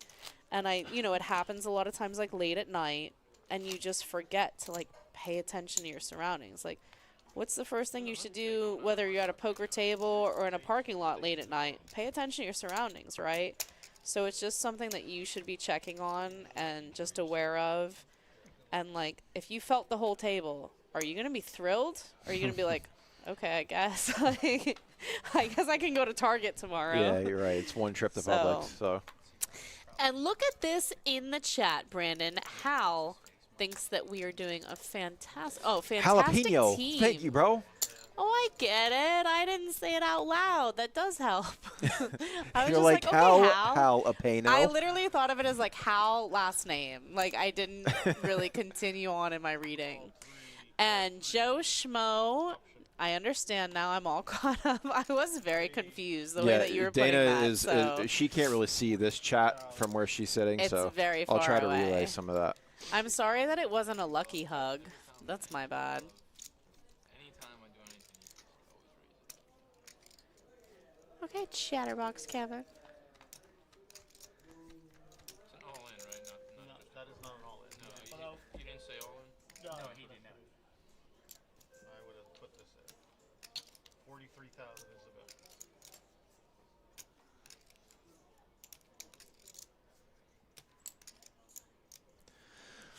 11 players remain. 41 at the end of registration. Top 5 will be in the money.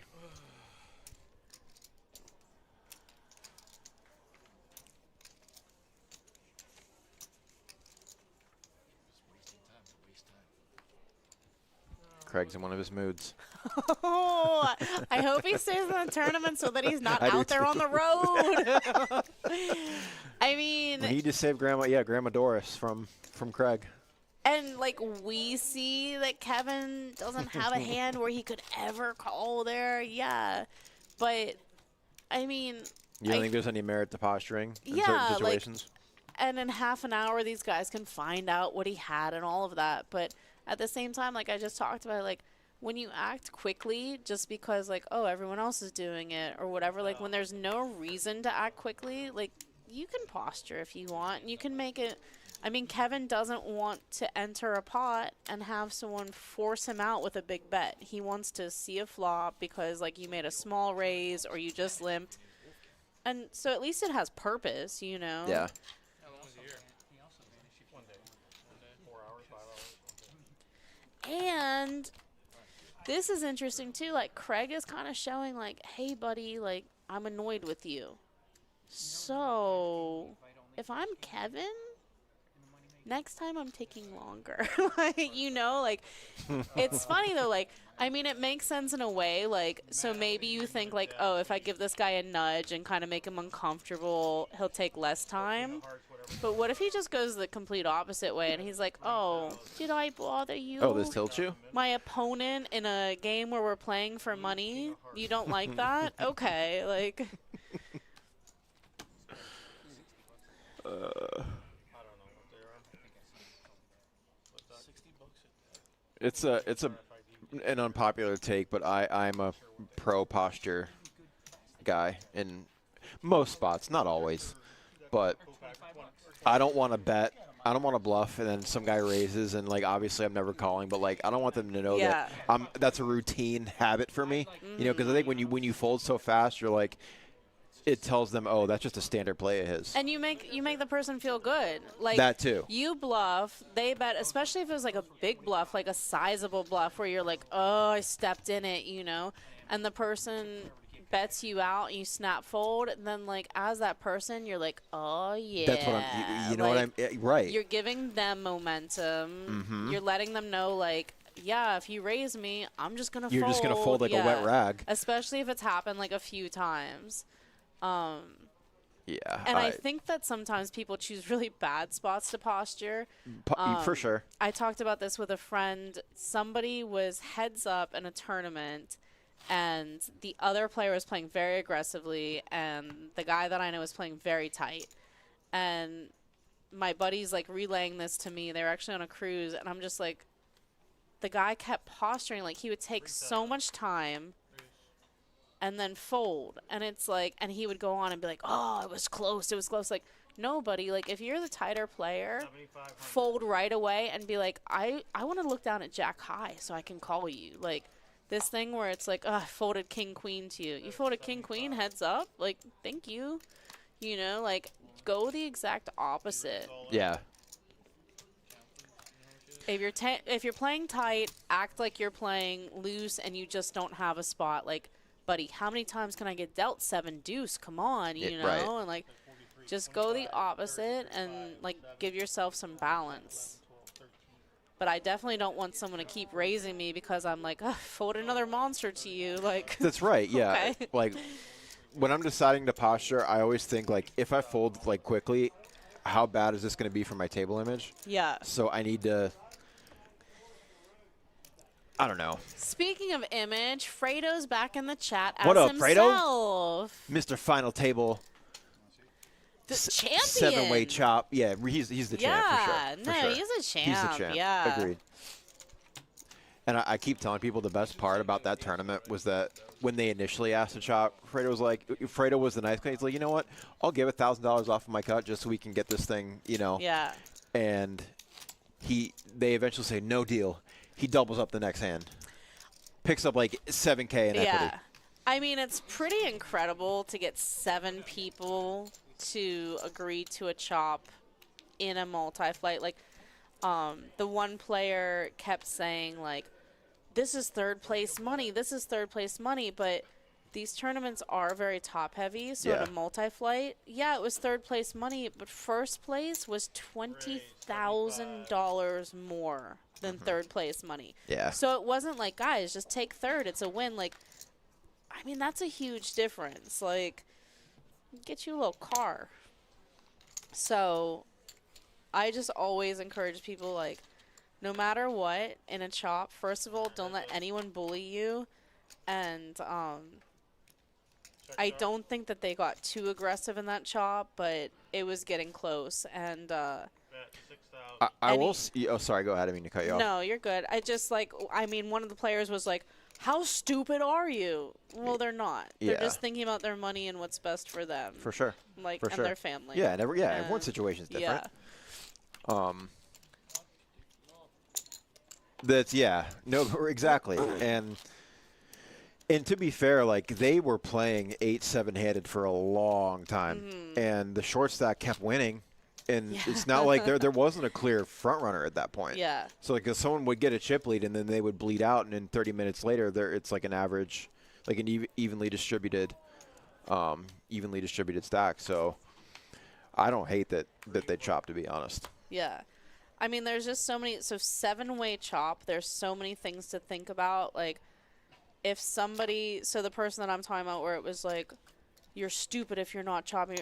Well, that guy's making it, like, very apparent that he's borderline desperate for a chop here. Like, he, like Fredo just said in the chat, like, nobody wants to walk away with 5,800 when you can walk away with 15,000. Like, wow, what a difference. But if you're the person that's like, we need to make this happen, well, like, that's a tell. 100%. That matters, you know. Like, that's valuable information. yeah. So I'm definitely going to be a player that's, like, trying to maximize my money. Oh, Mike stepped in it. Yep, Mike knows he's dead. Only have 1 card hit. Nope, not His even that, all Mike. in is so big here. I guess he was just trying to fold out, like, a flush draw. But if Kevin doesn't have a flush draw after he check calls the flop, like, what does he have? Oh, yeah, you're right. No card. Yeah, you Mike know, is dead. Mike could have gotten him to fold, like, ace-king or something like that with a smaller bet. So I don't like the size here. This is just a shove that's... How much was in the pot? Let me see what this pot... Yeah, look at the pot, too. Mike kind of lost his mind there. I love him. What was there, like 20K in the pot? There were like 2 red chips and then the 1,000 chips. Yeah, the pot wasn't that big, and he put in 62K. Did he shove on the flop? No, on the turn. Did flop Kevin go check? called. No. Oh, check Kevin called. check called on the flop. So I get like Mike wants to fold out like flush draws and just make it like a sizing where it's like, well, this isn't worth it. But if the guy doesn't have a flush draw, he's folding, like I said, like he's folding an ace, something like that, that he check called the flop with for smaller bets. Mike, I'm going to go find Mike right now. Yeah, but so everything in like these multi-day chop decisions, how about also like, what if you're second in chips, the chip leader is to your right, and you like are good with everyone behind you? Like that's important, right? Like you can always make sure that you're not in jeopardy unless you really have it or have a read on the situation or whatever.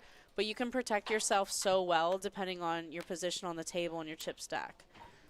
Things like that. Like there were players that said no to the first chop because they believe that skill-wise they have people like really outmatched there, you know? I remember, so I know I keep talking about this four-way chop I did. When I did this four-way chop, there was one person that I felt like would really give me like a run for my money, and he had me in chips. He was immediately to my left, so he had position on me. And there was one player that I was like, man, can't we make this chop 3 ways? Like, this guy is not good at all.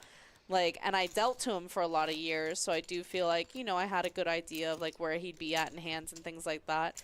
But I did kind of think, like, okay, like, this isn't worth it to risk and everything like that. So Yeah, having to play with that guy to your left for the rest of the time, and just because of one absolutely dude that you might pick off, yeah. And I think that it's cool, too, like, you'll see some of these players, like, even the best players in the world go off to the side, and another best player in the world will be there when they start talking about deals. I've seen, like, Scott Seaver do it, for instance.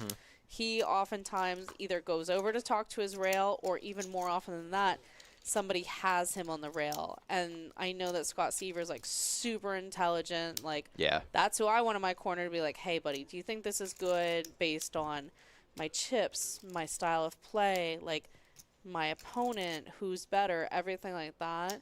So I think like it's cool too to like step away from the table and think about it, away from the chatter, call someone that you think is better than you or understands the game or whatever, you know, like there's just a lot of options on, you don't have to be like, okay, I'll chop. Like everybody else wants to do it. So no, those are all good points. You don't have to, at the end of the day, don't be afraid to be the bad guy. You got to do what's best for, you know, poker is a selfish game. It just is what it is. You know? Absolutely. Because there's going to be times where someone is going to be the bad guy to you. And yeah.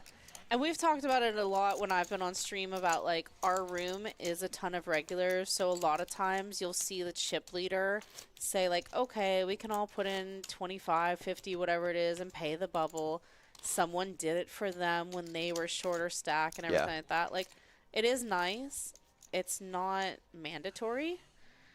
But, you know, I do understand it, especially when these guys play together all the time. That's a different, that's a different dynamic. Yeah. I've never seen, like, a more, like, loyal, like, if I don't see one of these guys on the night that I always see them, I'm like, oh, my gosh, it's, you know, Wednesday night. Where's Rocco? Like, yeah, for sure. Yeah, that would be weird. Like, you put out, like, a safety check on that. Where's my like, Cuban coffee? Yes, exactly. You're like, is there a milk carton around to put this guy's picture on? Who had? Oh, I thought someone had 7-4, but I guess I combined some of the hands. Everyone has a tiny bit of something. We got a couple gut shots out there, a couple open-endeds. Who went all in? Okay, so Brett just lost the hand before this. He has one of our open-endeds.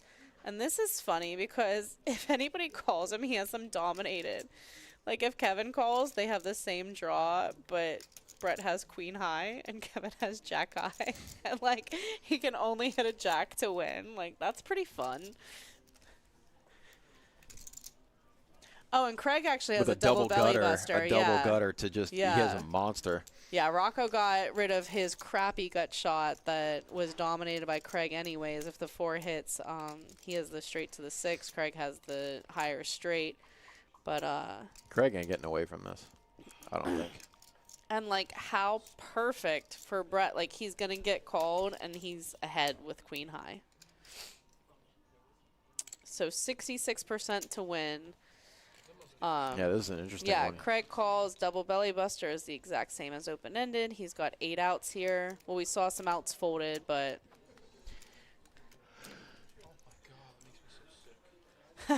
Kevin. Jack 4 would have gotten there. Kevin would have hit it with a jacket. It makes you so sick, buddy. You're going to be all right. Trainwreck is still so sick about your queen 6. Being like, being the after the fact okay. guy will make you sick often, so don't do it. Yeah. But I do, this is funny for me, like, I can let it go very quickly, but I do love to rabbit. Like, when online would have, like, the rabbit option, I'm like, of course I want to rabbit. Like, I want to know what's going to happen, what would have, and then I'd get paranoid and be like, yeah, the computer's telling me I would have hit, but would I really? Like, it's a computer. It could just make me think that because it knows what cards have been folded in. So then I would go down the rabbit hole. But I'd never get, like, mad, though. I was just curious. I'm like, huh. It's kind of like I'm curious. Like, did I ever meet my future husband and I just didn't, like, give him a shot? You folded the winner. Maybe you folded the winner. Yeah. But, like, I'm surviving. I'm okay. I'm going to be all right. It's always better to fold than to go all in with a bad hand. Exactly, yeah. I did always think that I'd be divorced by now, though, and I can't do that without getting married first. Keep so, praying. Like, come Keep on. praying. Yeah, let's get things started here. Blinds at 1,500, 3K with a 3K big blind ante. Kevin are still our future table chip leader with 201,000. Rocco, quote-unquote short stack, not really short, sitting at 20 bigs, so 10 players left. We're getting there. 5 away from the money. I would be a great divorcee. Wish we had a running count at how many how many bounties everybody had. Yeah, that'd be cool. But somebody would bluff, though. They'd be like, I have 7. Meanwhile, they knocked out nobody. Jalapeno asks, I believe limping in a pot is the single worst way to play. What are your thoughts? No, that's incorrect. I mean, so it's so situational, but I used to always, you're probably not going to believe this, I was a pretty cocky young person playing a lot of, like, 5-10 no limit. I'm shocked. Like, I never pictured you being that person. I was always, like, the youngest playing at the table for a while. Like, I was always, like, the only female. I can think of one other female that played, like, the game often. But I used to just be like, I'm a post-flop specialist. So I don't think you can, like, just umbrella say limping into a pot is the worst thing that you can do, because I think if you're really good at this game, you can get a lot of live reads on people. So raising kind of completes the story to be like, what is their range? Sure. But I think if you see a lot of flops in these games, I don't think it's the worst. We got an all-in here, and Rocco all-in going to need to hold, or going to need to hit, actually, versus pocket nines, and he doesn't. Nines end up holding up, picking up the flush draw on the turn as well for insurance. Yeah. And Rocco will be eliminated in 10th place, and just like that, yeah, I saw we the are gut at shot before I final saw the flush table. draw. That really was not a great turn card.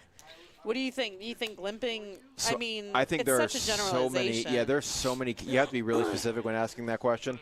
Like if we're talking pre-flop, like open limping, I think is generally pretty bad. Just because, like, if you're playing, now goes to the question: are you playing four-handed? Are you playing heads up? Are you playing nine-handed? Yeah. So I heads think up, when I think. someone limps, Heads up. There's actually a credible amount of players that will have a limping strategy for like their buttons or out of position. So like that's a totally different animal. When you're playing nine-handed and you're under the gun, I don't want to limp really anything, to be honest. Now, like if I'm playing 1-2 or like low stakes and I know that players behind me aren't going to exploit me very often, they're just going to limp behind and they're going to give me great odds to set mine and not punish me for it, then I'll limp. once in a while. But Yeah. like against good players that I know are going to try to isolate me, like you're pricing in people that have position on you when you're open limping. So I don't want people behind me when I'm playing. So I want to raise and either get them out, maybe isolate the blinds, or I want to be the one isolating other limpers as well. So Yeah, there's so much to it. it's a loaded question. I don't think open limping is generally a very good play at all. Now, I do think that once you get to know people, so these guys play together a lot, I think that there are players that anytime they limp, you can look at them and go, oh, they have 5s through 7s, like something like that. You know, like they're set mining in this position. They don't want to raise with like their pocket 6s. They're limping, hoping that nobody raises. In tournament, I think that limping is good as far as, you know, you don't want the pot to get super inflated. So, like, maybe if you're new to tournament poker, you should kind of always limp your 5s, 6s, 7s, and 8s, right? Like, if you're just starting out, like, what business do you have raising? Like, what do you want to have happen? So, like, there's that kind of idea to it where it's like you don't want to just completely show your hand.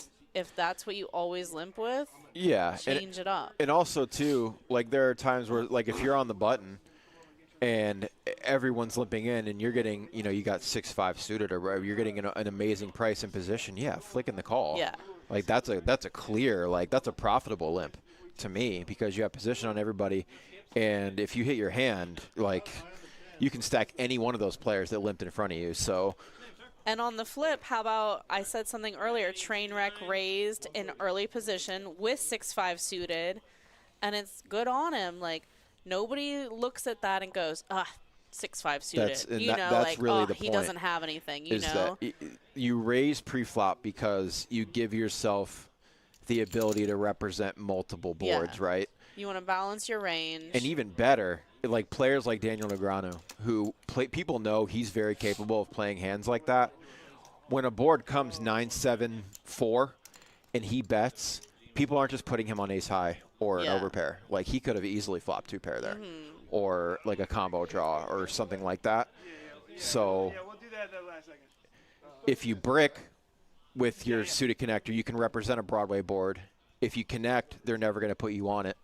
So it makes your life a lot easier, and you're getting people that have position on you. You know, you're getting a lot of them out of the pot. Yeah. And if you're playing a lot of tournament poker and someone looks at you like there's no more action and they go ace queen and you're like, yeah. And they like always get it right. That's when you know something's going wrong. Like, if somebody just knows what you have, knows the spots that you're picking, everything like that.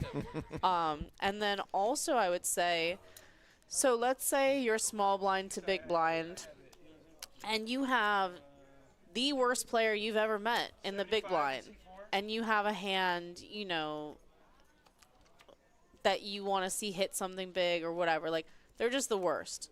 Like, don't you want them to play along? 100%. Like, whether you limp or raise small or something, like, think about your opponent. So I don't want to raise people out of a pot that I want to be in the pot with. Like, it just sounds so obvious, but at the same time, like, people make that mistake so often. Like, if I'm planning on trying to hit a set, like, that's a good one, okay? So say a bunch of people have limped, and you look down at a hand like pocket 8s. Could you raise and hope to take it down right now? Absolutely.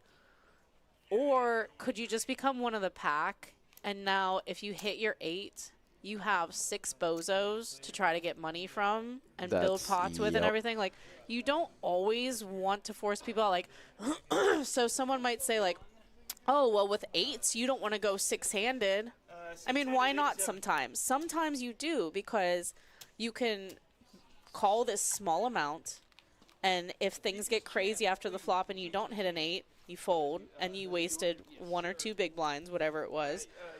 Or you go 6-handed, you have pocket 8s, and the flop comes up ace king 8, and this person bets, this person raises, and you're like, oh, well, I guess I'm just going to quintuple up this hand. Like, No, it's you're not right. bad, like, to have options and everything. So, I mean, it all depends on the table dynamic. Is going to be the most important thing, you know. Shorthanded, you can limp once. You can mix in some limps.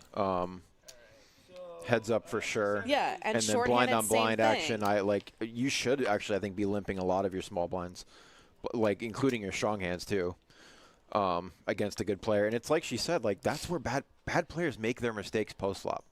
Like sure, Yeah. like they're not good pre-flop players either, but they're going to make their biggest mistakes by catching something that isn't that great that they can't fold. So that's like a big hold'em thing.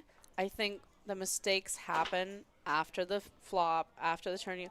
And I think that it's kind of different when you play like 4-card. Like if you're playing PLO, if you're playing, I mean, I've played like 5-card PLO, 6-card PLO.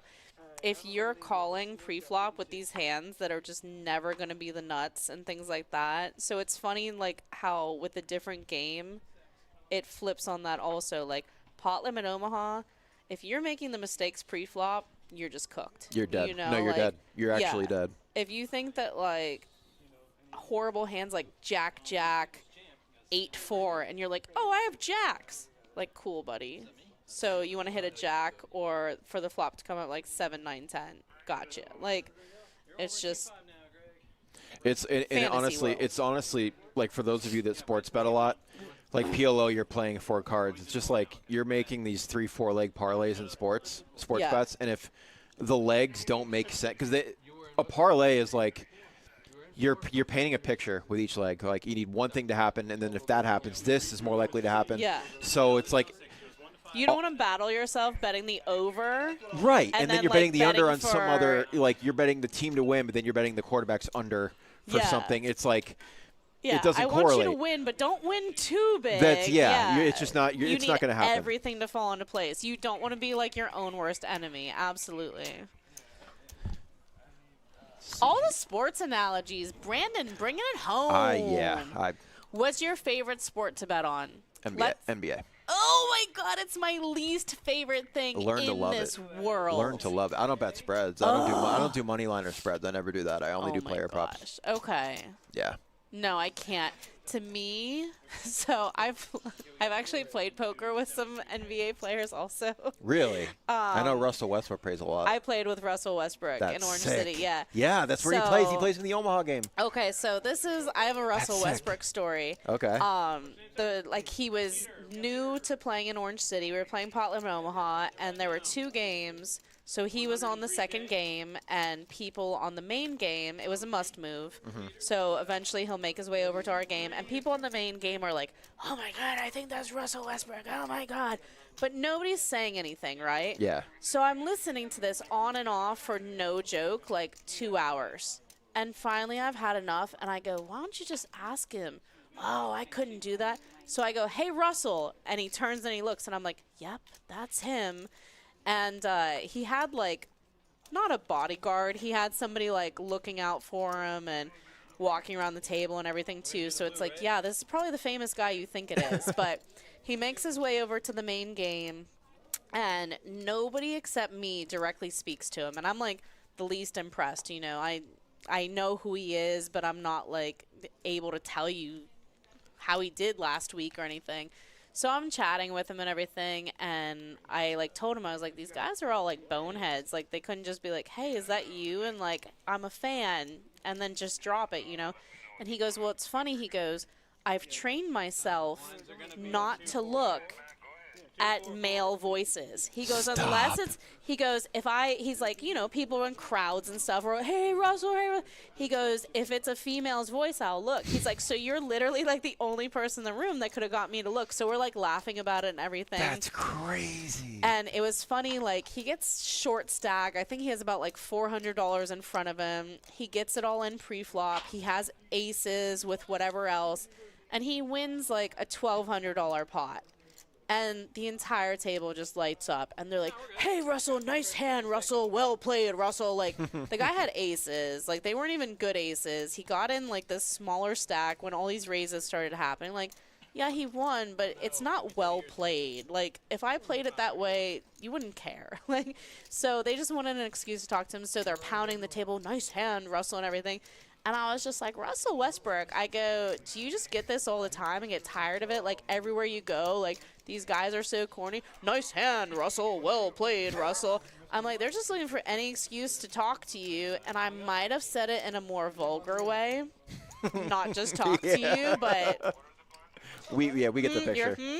And he was just cracking up and everything, and he was pretty cool, like, once he started talking, but... Yeah. And I always tell everyone, so the day after he met me, like, he had practice that day, which is why he came and played with us, and he had a game the next day, and he had his best game of all time after meeting me. Oh, Coincidence? So that's the end of the story. I don't think so, you know, like...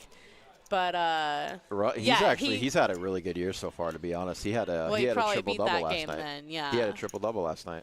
But yeah, it was out. cool. Like, I mean, That's it's awesome. always nice to like chat it up with someone that like you've seen on TV and stuff. But for sure. I mean, I don't know if I could just be like corny like that. Like, just Absolutely look at not. the guy and be like, hey, like I'm a fan of yours, and like it's cool that I'm playing with you. I think it's better than like this thing where like you take the first opportunity, like, nice hand, Russell. Like, yeah, unless you're like a little kid, you know, because they're obviously like, yeah, no, it's you know, it's like a 9-10-year-old kid. But if you're a grown adult, I feel like they just subconsciously lose respect for you. Yeah, you know what like, I mean? It's cheesy, like. And there's certain people that, of course, will be more exciting for you. Like, I used to really like meeting poker players. Like, you know, I've seen some of these big names, and I used to watch a ton of poker and everything. And, like, when I was in Vegas walking around tables, like, again, like, I'm a female in a mostly male-dominated world. But, like, if they looked up at me, like, I'd give them a thumbs up and just kind of be like, yeah. Like, if I'm a fan, cool, you know, like, whatever. I'll be honest. If I met Phil Ivey, I'd be like, dude, you're the man. Yeah. Like, I'll be honest.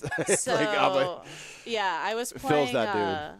I was playing and I was walking around, and Phil Ivey was at my buddy's table, and it was funny. It was they had I think it was the first year that they really had a ton of the prop bets for like the bracelet races and like player points and things like that. It was like, if they won the prop bets, they would win like way more than winning the tournament kind of deal. And Phil Ivey was at this table, and he was playing a ton of events, and it was a smaller event, and he shoves all in, and this guy snaps, and he just goes, whoops. But he was getting a massage, and he had bricks of cash around his feet. And it was just kind of like, hey, Phil, you gonna put that in the cage or something? Like, I'm sure someone would hold on to it for you. Like, there are people that work at this casino, and like, what safer place to keep your money than here? But I don't know about like on your feet while you're distracted with poker and a massage. All right, we are underway at our final table. 9-handed, and it looks like the People's Champ and Kevin are our chip leaders. I told People's Champ when we had like 3-4 tables left, I'm like, bro, you got to just take this thing down, because when I go downstairs and deal cash to you, I don't want you to be sitting in seat 9 and be like, dealer, I need to turn this $100 into $3,000. Be like, you have $3,000 already. Like, bro, like, what else just do you win the wanna do tournament. today? That's what I told him. I like. And he might actually take it down. Yeah, he's got a shot. Fredo in there. In the chat is saying he needs Craig and Jeff out. Jeff Trainwreck? For points, yeah. See, that's another thing, too, is that, like, now you're sweating other players that are near you. And our multi-flight this coming month is the first week.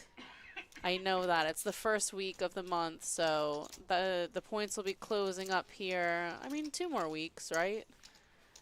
Yeah, Fredo, you're saying you met a lot of the guys we were talking about in Vegas. Yeah, I met Phil Hellmuth. He was actually really cool. I played poker with Phil Hellmuth before. Yeah. It was just like a tournament. Yeah. I've heard Phil's actually a really nice guy off the table. Yeah. He was decent when I played with him. I got it in with him. I had Ace King versus Ace Queen. Things did not go well. And he had like a special bounty on him too, so that was like kind of heartbreaking. But it was funny. He was like on tour, and they were doing like celebrity poker tournament, and it was him, Oh, there was one other person that I can't think of, and Norman Chad. And I am, like, pleasantly obsessed with Norman Chad. I just love him. I like him, too. He I do, too. actually, I've read a couple things that, like, the respect that people have for him, and he's, like, one of the people that you would go to if you're having, let's say, like a debate on the correct grammar of something. He is just so in tuned with, like, the way to speak, and it's just really cool. But I met him, and I was just like, oh my god, like, I love you. And Phil Helmus there, and I was like, hey, Phil. Yeah. I was like, Phil, do you know Norman Chad's in the building? Yeah, niche celebrities are where it's at. Yeah. You know? And I would want to be for sure. Like, wouldn't it be great to be recognized by, like, a small community and adored, and then, like, other people just don't care? Like, you can still go to the grocery store and the mall and stuff. But, like, I totally when agree. you're in your domain, it's like people like, oh my god, I'm so excited. Yeah, to meet people you. that know. Yeah. Like, That would be the fame that I'd want, for sure. Like, a small group of devoted, loyal fans. That's what we have, Brandon. yeah, we have our those. viewers. They adore us. I think that there's going to be a lot of good emails to Josh this week on how benevolent we are. Super. I'm always like with this guys in the chat. You can go ahead and read that. Oh, it's the same. Wait, why is that? Oh no, never Oh, mind. he's Oh on no, he Twitch is. I there. didn't see he was over there. So that's YouTube only. Yeah, okay. the YouTube only is on the left. And Hi, Super. So I have to tell you, Brandon, you're a fan of Super. yeah. Super loves me most. Oh, okay. Yeah. If you ask, like, for real, Super, who's your favorite commentator, he's going to say Dana 1,000%. If he says anything else, he'd be bluffing at this point. Okay. YouTube chat is full of virgins, Super says. YouTube chat ain't got nothing on me.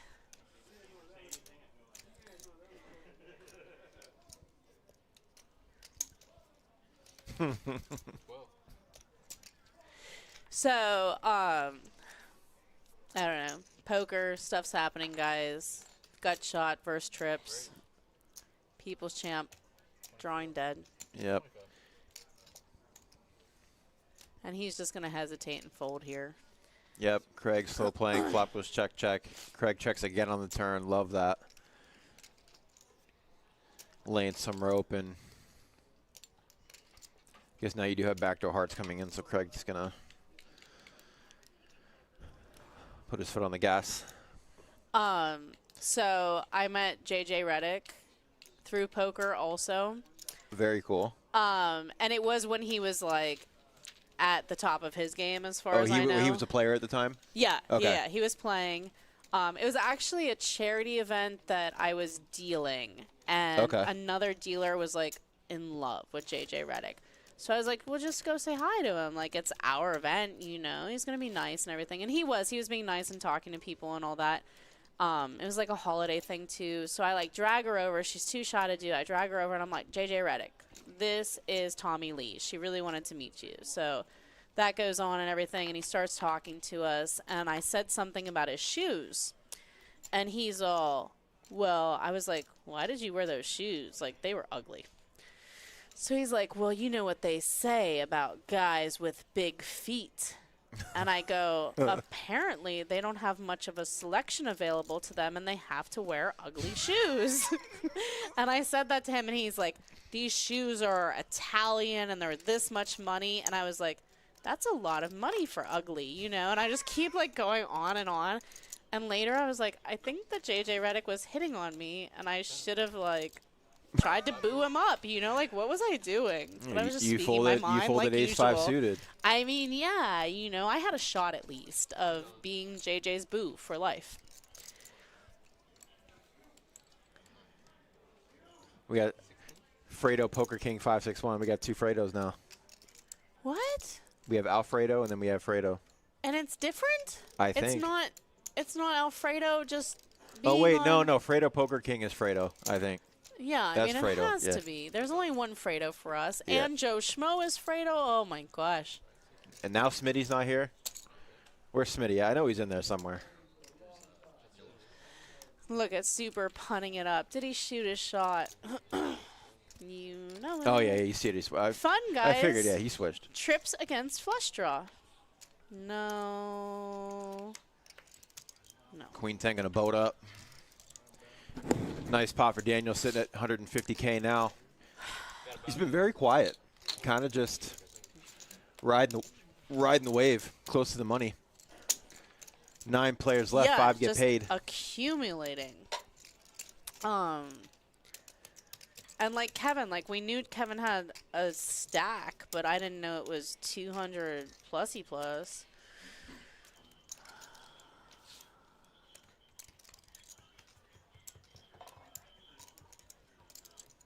Oh, well that's nice. Super, how come when I said that I'm your favorite, you didn't jump on that? And I noticed that. I was kind of side-eyeing that.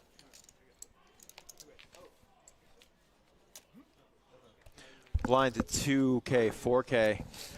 Kevin's still holding the chip lead at 240,000. George is our short stack with 15 bigs.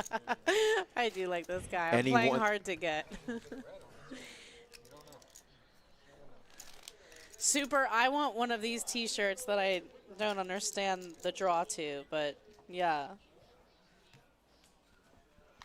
Do you think the girls feel the same way that Russell Westbrook felt at that poker game where, like, guys are just complimenting them over and over, and it's like, Oh, yeah. yeah. Yeah, females in poker, I've heard so many weird things, and some of them are, like, nice and complimentary and like, oh, thank you, you know, and then so many of them are way out of line. Like, if I tell you something's out of line. Yeah, like if you're a girl and, like, she goes all in with aces and wins and everyone's like, nice hand. You just, really nice hand, hun. No, you it know? happens a lot, and it's like, funny, dude. like, anytime I would play somewhere new, I'm an aggressive poker player for sure, just in general, not even just being, like, for a female. And I would go to new places, and that would, like, be a nice compliment in itself, as people would just be, like, so shook and be like, where did this girl come from? I played a lot with Antonio Tarver, the boxer. Okay. I played a lot with him. 5-10 no limit, and he used to just like fold to me non-stop, and I think he just thought that I remained having 2 pair every single hand. Like, he would just face up fold like monsters, and I'm like, how do you know? I never had anything, not once, Antonio. It's interesting here. I think Brett limped under the gun with aces. Yeah. And got Kevin to squeeze To like a nice 18K. sizable raise too. Yeah. Now Kevin getting the count. I think that this is a mistake for Kevin to even consider this. I agree. If Because he, people don't limp raise with anything that isn't Mm-hmm. the nuts anymore. And again, he's in a spot where at best he's flipping, and it would be a 2 overs flip, you know. I mean, literally, like, what hand does Kevin beat? Like, Brett might do this with 9s and 9s only. Like, I mean, and maybe that would ace be king. That's really yeah, very unlikely. But he's either dominate or flipping at best, and I just think that if he's truly considering this, and he is, Brandon, mark another one. I suck. I just suck.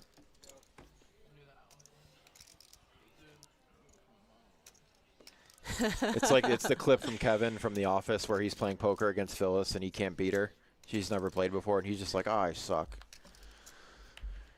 King on the turn, no help. Ace is going to hold. Huge So, double up for Brett. Yeah, and I just said, like, Kevin has way more chips than I even realized, Yep. and he's just cut it in half almost. Like, it was way too much to call with 10s there. Yeah, I can't think of. Yeah, super. I was just gonna say the same thing. Like the limp raise. Like especially when like an older gentleman does it. I'm like, this is always. It's literally always aces or kings. It's 2002 all over again. No, absolutely. So I used to watch a fair amount of poker for sure. I used to get a lot of joy out of it, and I lost my dad quite some time ago. So like the 2005, 2006 World Series is like the last kind of poker we watched together, and like always had fun with it. And I love going back and seeing those again. So anytime someone references it, first of all, I'm happy. But do you remember, would you have watched, it was like the first year that everybody started getting like super, super aggressive, and you were seeing like the 5 bets and stuff. And they show Lex Veldhouse like raising every single hand, and like he like goes all in pre-flop. This guy like pretty quickly folds like kings face up, and it's literally like the 3rd hand that the camera's been there for, where Lex has like absolutely nothing and is shown, and he shows the hand and he's like, I don't know what you guys are thinking, like why would you fold that to me, kind of stuff. And I think that that was definitely like the most exciting era in poker. It was so Yeah, you had so many people fun. qualifying online where like Yep. maybe they It really was played the well, golden or age of maybe they poker. just went bananas and somehow won this online like scene. that was when like Joseph Chung was making some deep runs, and Yeah. Vanessa Selps is playing a lot. I always liked watching her play. I mean, she tends to punt, but I always thought that like she had super creative bluffs. Yeah. Joseph Chung, another guy, like he 5 bets with aces, gets called by like bottom pair, and the guy just it's some stupid runner straight. Like That's a throwback name, Joseph Chung. Joseph Yeah. Chung, he made a real deep run. Very smart poker player, Oh, for individual. sure. Yeah, he's a stud for sure. And then I mean, even like when the high roller started, I told you I love Norman Chad. Yeah. He actually has been surpassed by Joe Stapleton. Yeah, I like him too. I love Joe Stapleton. One day, Joe Stapleton retweeted me, and it was like Really? the highlight of my Oh, world. that's sick. Yeah, it was so good. Like somebody trolled him, and I like came up with some really fresh comeback, and then he retweeted it, and I was like, oh my god, this didn't really happen. I like was never on Twitter. Snap all in with the. You got it? Yeah, he's got Super's it. base. Nick is absolutely the best commentator. I don't think it's close. Get to be out of honest. here. He absolutely is. You're not being real, are you? Nick How do you listen to him? You have to fall asleep. Dude, stop. No, Nick is His on point. voice is draining the life out of me, and I have a lot of life. No, but what he says though, like You his can't, breakdown of like what guys are thinking or what they should be considering when facing a certain decision, like he's on point. but you can't. How do you know what he says? I'm asleep by the 3rd word. That's I've never seen a more monotonous, draining voice in my entire. this whole time I thought you knew ball. I did. I can't. I just sit there and I'm like, God, I wish I had an IV of cocaine coming into me, and I've never even done cocaine. Like, it's nuts. Maybe if you take like a lot of Adderall, like a lot. He co-commentates with Ali. Ali does a good job too. Yeah, Ollie's all right. Joe Stapleton's the absolute best. You know what I really like?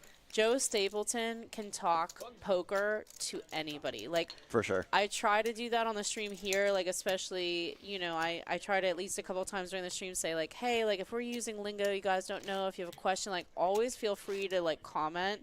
We're happy to go over anything, like For sure. ideas we have, like we can, you know, not in a bad way, do like Poker for Dummies, like all those books and everything, and be like, yeah, this is like how it works. This is what a big blind ante is. We're happy to go over anything.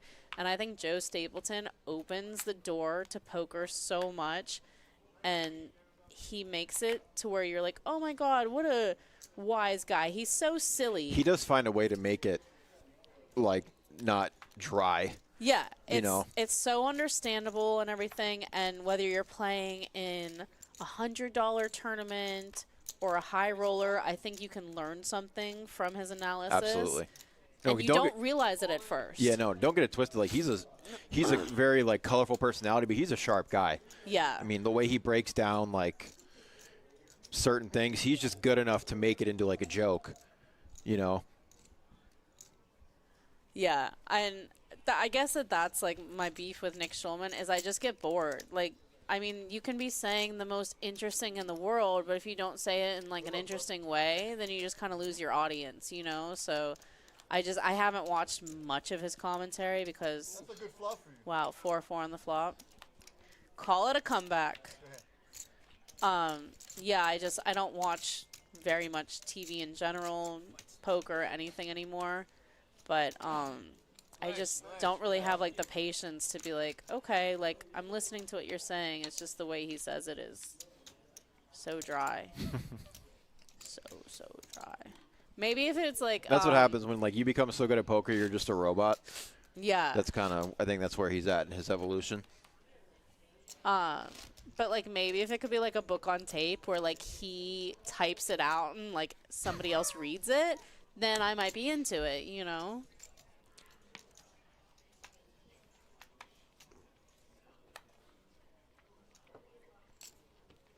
I don't know who those are, Super. Sorry. I'm very out of the loop. I was thrilled when I get compliments on my commentary because I'm like, do people still check raise or am I just too old for that? Like, Back in my day, we had freeze outs. yeah, I'm one of the people Brandon talked about where I limp raise and you're like, aces. It's aces every time. It's like, literally aces. I don't know anything else about poker these days. Yeah, it's no longer a slick thing to do. If I limp raise, it's always 7-9 suited. Okay. Yeah. Well, I can every respect time. that. I'll check them out, Super. Yeah, I'd never heard of them.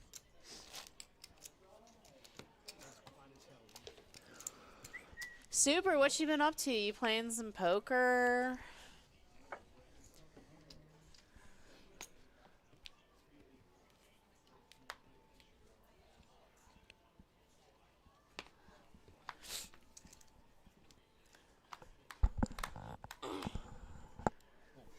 I'm thinking I'm big blind. Thank you, buddy. Thanks. Super, do you want to talk about it? Down 15K in 3 weeks. It sounds painful. Raise 9,000. Yeah, I know. Freeze outs are great in theory, but they just don't work. Man. It's unfortunate. So since they were Russian, you couldn't even like follow them outside and like potentially like mug them Why for don't the you money just bring back sit and goes like a rational person? Craig has a hand here.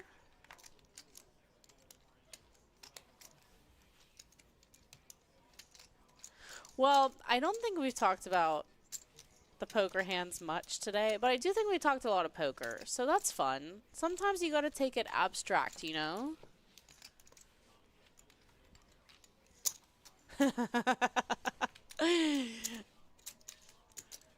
Super, how come you don't come to Kennel Club ever? Come on, come play some 2-card Mania. We might have a PLO downstairs right now. They play on Saturdays a lot. It's a good game. Super question. Are you animated on the table and like you make jokes, etc., or do you like shut it down and you're serious? I'm guessing animated, but I just need to know. I don't like when the button's in this position. Yeah. That would drive me nuts. If it's on the other side of the player, no problem. It doesn't have to be right in front of them, but like, are you the small blind? Are you the button? Do you know? Do we know? When we go to the flop, are you going to accidentally act first? Yeah. Yeah. Is everyone just going to stare because they don't know what's going on? You shut it down.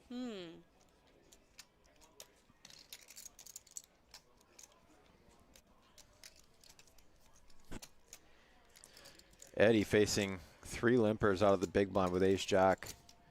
Might be time to punish them. And Eddie is the punishing type. Oh. Whoa. And it's, What? I mean, Kevin dominates here. Oh, no, I'm sorry. I was looking at Eddie's hand as a king nothing. Oops. Wow, snap. he got snapped. I mean, the last hand he went all in with was 5 high, so. Yeah, I don't know. I'm not a fan, but. Of the snap? No, of the limp race.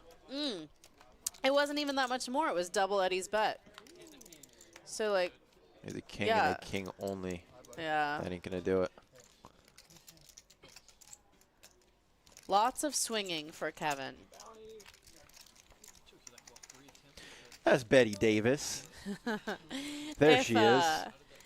If Kevin goes downstairs, I assume that Mike went down to play cash. So if he sees Kevin this quickly, he's going to be so mad that, like, the person who took his chips Just is, like, so quickly didn't out. take Like, care you of were them, the yeah. monster chip leader. And then, Yep. like, that is always, like, kind of one of those, like, cherry on top things where you're like, really? You're like, yeah, this is the guy that picked me off. Super, what game would you like to play? And the only correct answer is the 5-10 1 to 300. Oh Because my I'm gonna God, keep so keep good. protesting until we get it back. So the last time I was on stream, they said there was an interest list and it almost went. And then recently, don't know if this is true or not, but a couple players told me no, they said that they would never run it. The room doesn't want it. And I was like, the room loves it. The room The room loves it. should Lies. love it. Lies. Yeah. It's propaganda. It's like the fastest game of all time. You don't need white chips. Well, I guess for the It's rake. fantastic. Yeah. We're bringing back 1 to 300. You gonna quit and be a pro player again? I'm still a pro player. But you can't play here. You're right. So I fucking switched. Yeah. We have a dealer that just put in their 2 weeks notice and asked if their 2 weeks notice could actually be 0 notice so that they can go downstairs and play 1 to 300, no limit hold'em. They opened that game up again? We're talking about Oh it. yeah, super. We had we used to run a interest list. 5-10 1 to 300. Best game in the house. No, it's absolutely sick. But we haven't run it in quite some time.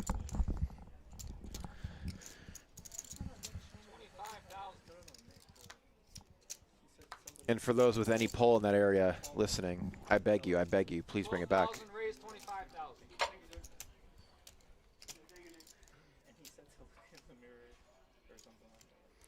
Yeah, I don't know. Fredo, you might be right, but I think we can start a resistance. We're talking about like a pro poker player that does analysis for the World Series of Poker. I'm saying that his voice is really boring.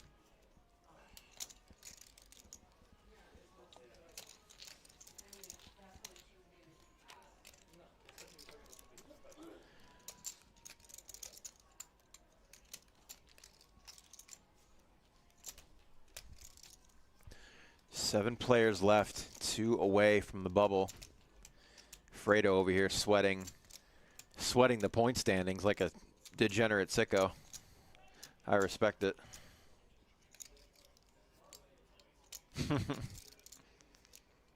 I mean, hey, I didn't say it was incredible for the players, but the staff loves it. Let's put it that way.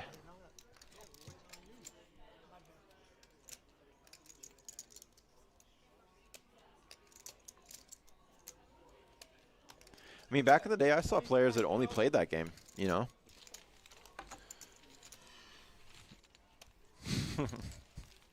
Hey, it's bar poker for money. Yeah, I was thinking. Not because you're handsome. You are handsome, but that's not why. All right, so George, Brett, Craig, People's Champ, Peter, Eddie, and Daniel, our final 7 players. With the People's Champ being, or no, I'm sorry, Eddie is our new chip leader with 260K, fresh off a knockout.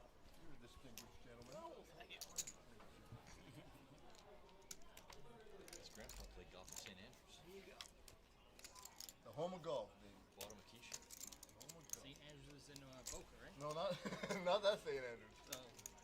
Not that St. Andrews. I believe Eddie was one of the players that chopped our multi as well. I'm thinking of St. Andrews, Scotland. I think he was in the same seat. Can I see your stack? He's one of my clients. A very good client. Shout out to St. Andrews Golf Coach. Yeah, super. It's just a super action. It's just an action game. I mean, you're either tripling up right away or you're dusting 3 buy-ins, and some players just love that aspect of it. And it's a lot of like unorthodox play pre-flop, a lot of limp raising, limp shoving. You're just getting it in on the flop. It's like 2 street poker basically. I could see some people being really good at it. What you got? What you got, bud? You got me. No, you got me. You got me. All right, we have an all-in and a call. King 5 suited versus Jack 10. George is at risk. Flops open-ended. Does get there. Sorry, bud. Oh, no, Eddie got there. I'm sorry. George did not have – Eddie had the Jack 10. Okay, so George will actually be eliminated in 7th place. Eddie adding to his chip lead now, sitting at over 320K. Bounty number 12 for you now, No. 11 and a half. Dead small. Yeah, you're just playing hands that are going to win at Showdown a lot, but that don't hit. So ace high, king high, nuts, basically.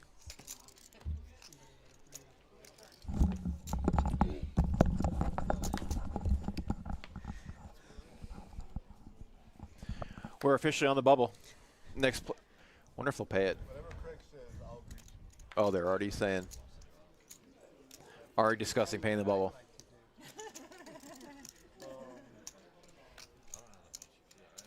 I mean, there's definitely some super nice chip stacks out there, and then Peters are obvious. Yeah, Peter was like, well, you know what I'm going to vote for. Yeah. He just said Low man on the totem pole. Yeah. While these guys talk chop, I do just want to clarify, because we've had some concern voiced. Nick Schulman, whose voice I've been saying is very dry and boring, is not one of our players in this building. He's a broadcaster for the World Series of Poker. That is correct. He's a multimillionaire. He's doing all right. And A multiple bracelet winner. he thinks I'm great and not annoying at all. Just to let anybody listening that was feeling sour or hurt inside know. Really? 150, 150? 150 off first, 100 off second, and 50 off third for the bubble. Yep. Yeah, that's fine. That's fine. Yep. Congratulations. Congratulations. Congrats. Now I'm coming for you, bound. That's it.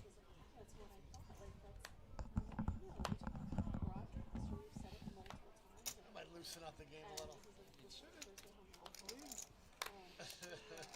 To get this far, you had to have gotten a bounty, so. Great. 12,000. Shit. I don't know how, it's weird that you're listening to my commentary if you hear my voice.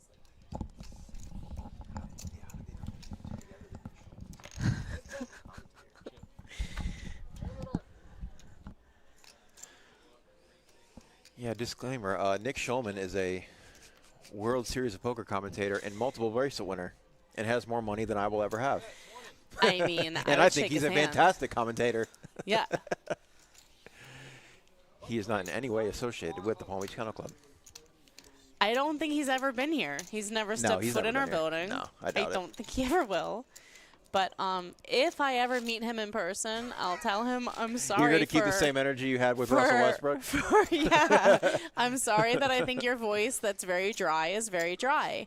And if anybody doesn't like my voice, I'm sorry about that too. I was born with it. Actually, I did kind of change it. I think it was a traumatic event thing.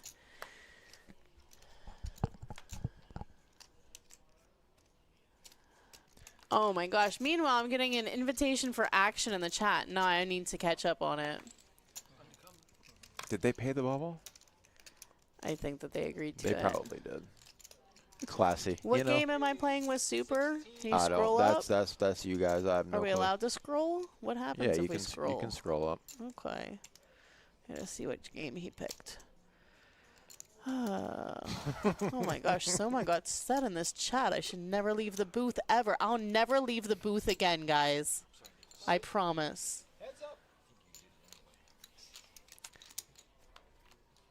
Yeah, we were just discussing the 5-10 1 to 300. I love it. I played that game in here multiple times. So sick. Eddie flopping top two. Daniel with a redraw to Broadway and 2 overs.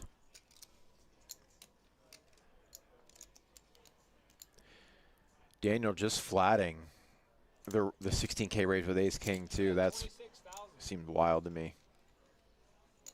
We are in the bubble, but I still, I don't know, man. Not a fan. Super is so funny. Aw, Super likes my voice. Impossible not to. You're like my dream man.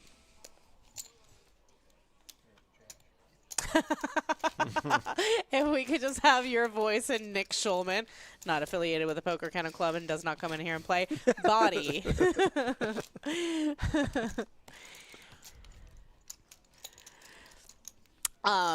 Okay, so I saw the game we're playing. Can I only bring 10 buy-ins, or can I like really plan to dust off? 10 buy-ins is not that much to me. Like, I need to really make it hurt, I think. Punish him. Craig opening up the button.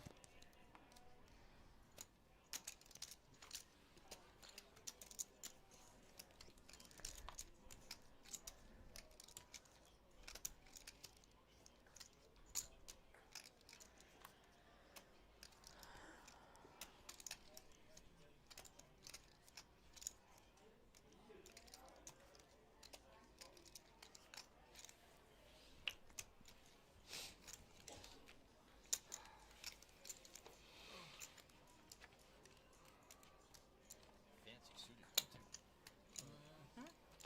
Ace full was good. More than double that. So we talked about this. I love it when a plan comes together. Oh yeah. What and was it the? came up as the A team, which I've never seen. And then actually, I was like, I think that's correct. Yeah. but then I was like, is there anything else? And ChatGPT's like, would you like me to plug in like the last 20 years of TV and movie history? And I'm like, yeah, buddy. Like, what did you do? But I've never seen the A team, so I don't know. That phrase has definitely been used in other spots. Yeah, no, for sure. But it just sounded like so familiar. I was like, this has to be somebody's tagline that I've like seen recently, but not the A team.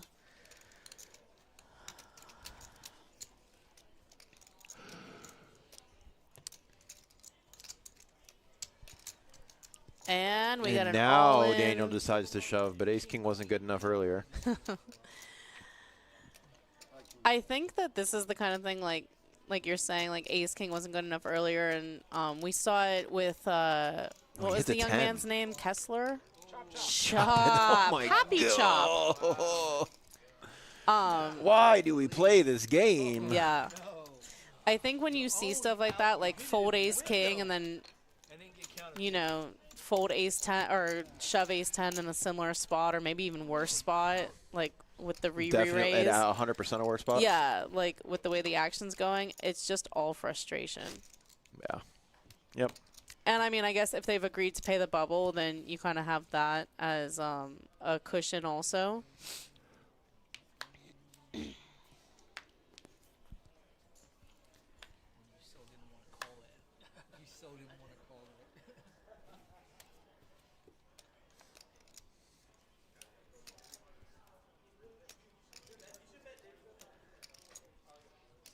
Raise 16. Do you think Nick Schulman's going to write in his diary about me tonight? Do you think he's listening? Are there live betting odds on this? I hope so. Like, why wouldn't there be? This is a very important topic. Somebody looked up our phone number because of this topic. Nick Schulman was writing me a love letter, and then he heard this commentary, and he's like, "Oh shucks." He just like balled it She up. couldn't and bear my voice, so it's not going to work out. he balled up the love letter, tried to throw it in the waste can, and missed. Loser. Him and his 5 bracelets. That'll show him. Russell Westbrook wouldn't have missed that shot. He Well, likes me. actually, he probably would have missed. Yeah, okay. But he would have gotten the rebound, though. Yeah. He definitely would have missed a shot, 100%. Oh, I'm so happy to be here.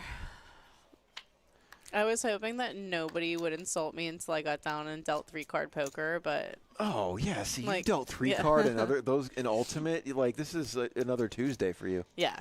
This Come is on. just the regular. Like, you haven't had players threaten to kill you every day. Like, Oh, they don't threaten to kill me. They threaten to get me fired. They literally, I've had like 2 players recently go, "You won't be here tomorrow." And I'm like, actually, they just promoted me again. Like, I'm like, I know it might not make sense to you, but they love me here. It might be because of my excellent work ethic. I don't know. we're a family. Yes, absolutely. This is a fun one. I mean, these hands are good, but Super.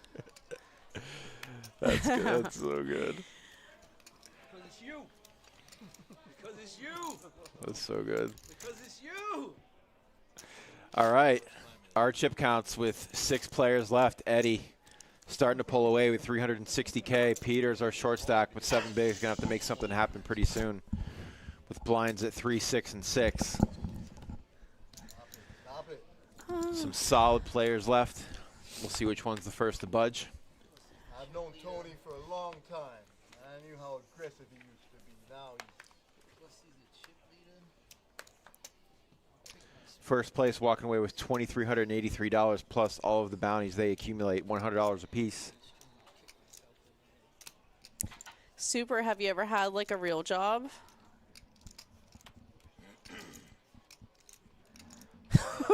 The dealer tilts you. See, I don't know. I actually go on dealer tilt pretty often. I don't, honestly, because I mean, I've it's seen like so the many things that things. like the players have so often blamed the dealers for things that are clearly their own fault. Yeah. That I don't take their accusations seriously anymore. Yeah, I don't ever be like, oh, you don't ever deal me anything good, but like, if a dealer's just being, I mean, if you're stuck money and the dealer's just super slow, like that's tilting. Like, this is the one that used to get me. If they have all 52 cards in their hand and they haven't like started dealing the hand out, and then it's like, oh, what's going on over there? Did somebody call my name? Can I get cocktails? And you're like, can we get just the first card? Take the first card off the deck and just, it'll feel good, you know? But I think I've just always been like very aware of things like that. You see, so this is what, when our dealers push in, they do have a set deck here, so they do a quick wash. But like when a dealer just starts washing the cards when like nobody's asked, I'm like, hey, like we don't need to do that. A little shuffle will work. I don't know. Anything that delays the game. I want more game, Brandon. Yeah, I get it. But then certain players will like, will like suggest, hurry up. I'm like, dude, if I hurry up, you're just gonna go broke faster. It's like, Yeah. What do you it's like, what do you want me to do, man?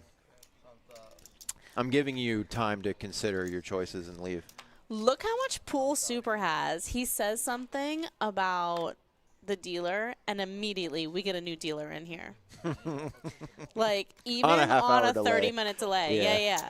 No, like, it's like we just knew that he was, like, feeling antsy. He might leave the stream. No, we need our viewers. We'll make it happen. Yeah, Fredo, I've never actually said that, but that's what I'm thinking every time. No, I mean, it's definitely, like, all, like, I would never even say anything, but that, like, I used to just stare at their hand when all 52 cards are in it, and I'm like, come on, pitch him out, come on, like. I'm like, yeah, you're just in such a hurry to torch your kid's college fund. I mean, a lot of dealers don't know about, like, dealer time, player time, and, like, when to get things done, and. Yeah.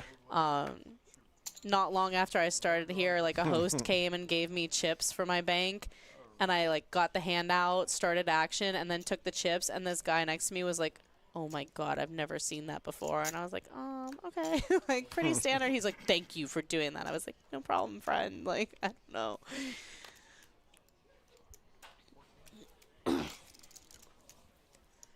Fredo, do you like my voice? Watch Fredo, nice guy, ever say no. I hate it. Fredo's the person who complained. I'll get one of those, like, voice-changing devices, like, from the Scream From movies. Scream, yep. What's your favorite scary movie? Oh, they just announced a new one coming out in February. I can't wait. Oh, wow. I'm such a Scream fanatic. Really? I am. Oh, yeah, I love horror movies. I think I've watched them all. They're but so I good. mean, you know, The first obviously, four like, are good. the original, the OG. I loved, what was her name? Tatum on the original. Uh-huh. I thought she was, like, the sassiest little queen of all time. Oh, and she's the great. way that she The bit garage it, door, right? like, yeah. yeah. Sorry, guys. Spoiler alert. I know that you've had opportunity to watch this movie. The garage door scene was, like, really good. That might be their best kill. Yeah. Honestly. Really, really good, yeah. And, fun fact, Nev Campbell's daughter in the new one is named Tatum. Oh. Homage to her. Yep. I love that. Mm-hmm. It's gonna be good. Comes out in February. I didn't like the last two, to be honest, but I thought that the first 4 were sick. Yeah, I feel like the last one especially was like a real reach. I don't that like. was like I don't the like whole having family, to like. right? Yeah, I don't like having to. Yeah, that. Yeah, that and was just getting used to a whole new cast of like core characters. It just. I don't know. Yeah, the cast for the first one was so good. I rumor- loved Randy. Randy is the best, and Stu Macher, the second killer. Okay. Shaggy. He always plays like the creepiest characters on TV. Him and God, what's the other guy that like looks a little bit like him? They always will play like if they need someone with like multiple personalities or like a really deranged serial killer. I know what him and like the other guy, he was in Dexter. Did you ever watch Dexter? Yes, I did. The guy that his job was like to clean up the highway and things like that. Like if an animal got hit by a car, like so he had all the barrels. He always plays like multiple personalities on all the TV shows. Like, yeah, it's like those are like the two designated for like we need someone to really reach. Yeah, there and are be just scary. certain people that were just born to be a one-trick pony when it comes to acting.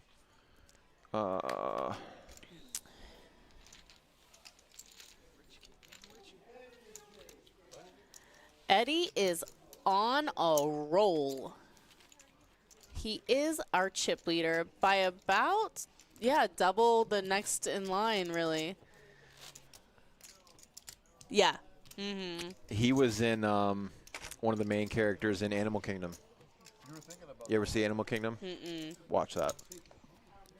He plays. He's it's pretty a movie or a series? It's a TV show series. Okay. Yeah, it was on TNT for a while. You can find it on Netflix. But yeah, he plays Animal Kingdom. one of the brothers in the crime family, and he's definitely not all there. Okay. And absolutely nails it. By the way. Yeah, that's a good call out. Sean Haddisy is his name.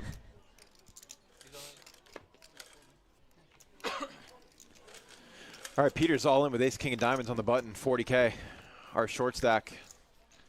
Peter. Craig obviously flipping it in. Yeah, man, my ace 9 of club was live. Oh, how are the hearts live there? One more clip. Chop it up. Live. Yeah, Fredo Dexter's sick. The new, I didn't like how they ended the original installment, but then they brought it back and actually made it right. And the last season was, this latest one that just came out was actually really, really good. So, like, what, 6-7 minutes ago, People's Champ had made a comment about being chip leader, and he was, like, doing it, and then him and Eddie got into that little war with, like, the Queen Jack suited that Eddie had versus People Champ's King Jack. Yeah. And now Eddie has double People Champ stack. Like, Life comes at you fast. I know, one these blind to chips 3K, have been, 6K. like, just rolling today. So many times I've been like, what? That's so many chips. Pizza. I like it. 1, 2, 3 players Same. behind you. Suited king, absolutely. He's going to run into it here, but with the other short stack. Yeah, I don't hate the shove.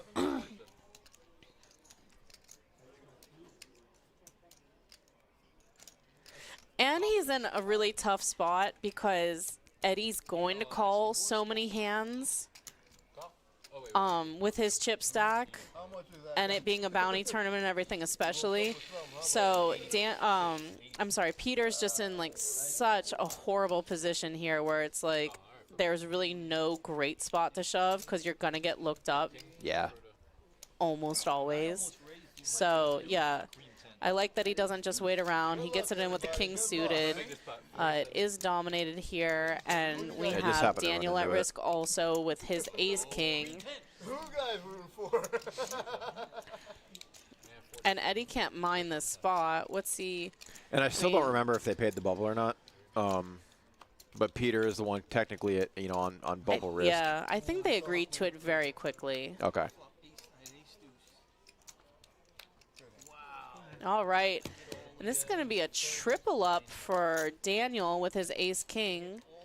So he's got some wiggle room, and he gets the bounty. He had Peter covered. Oh, that's right. Yeah, he had him covered, Yeah. so bounty will go Yep.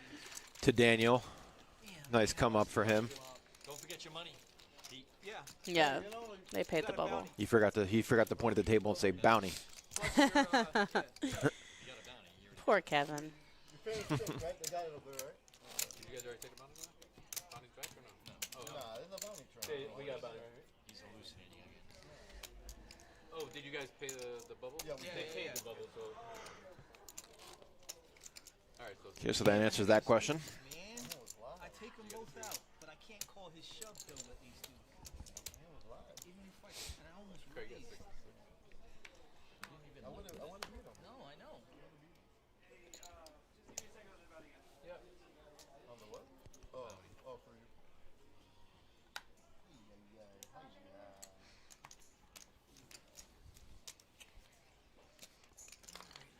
And then there were 5.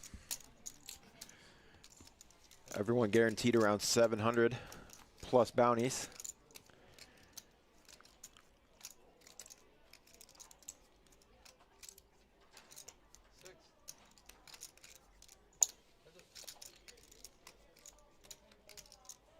You didn't do what you were supposed to do, bro. I tried, bro. Yeah, you had two live cards. Yeah, I had 2 live ones, man. Surprised the ace king. I'm good. I know, was both of them home? No. No, He had an ace. I folded Your his aces. ace. Yeah, And then- king 2 and diamonds, right? Oh yeah, king two. Yeah.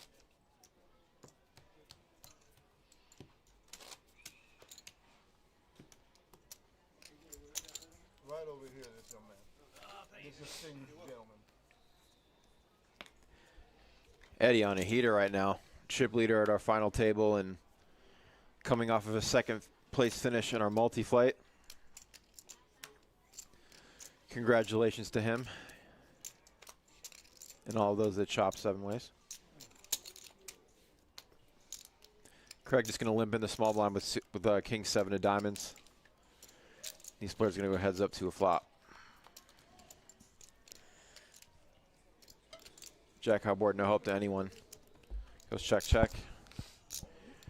Craig Ooh turning la turning a flush draw. The King, best king high is the turn best card hand. we could have seen. Straight draw, Oh, I flush didn't see draw, people's jam turned open-ended funsies. as well. Oh, when he gets there, there will be blood of some kind. Oh, how Craig does gives Craig up. not represent? Craig, you don't have any showdown value. Craig Represent gives up. something. What could the guy possibly have? Yep. Yeah, Craig Craig was Spidey like senses so went ready off. for Yeah, the. he Yeah, ain't- he he's ain't like, I'm putting in ready to more." fold. I'm ready to fold. Let me fold. Yep.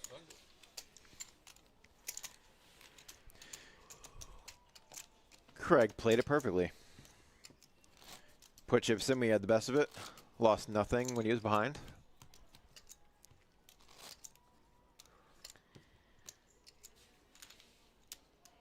This is so different from the table we started with like all the It chatter. is not like even we lost remotely the all same. of our chatterbugs. Even Kevin started being a chatteroo, and we lost Bounty. him. Yes. Raise, bounty, and then he like lit up. Maybe someone texted him and was like, the commentary booth says that you don't talk. Like, get on this.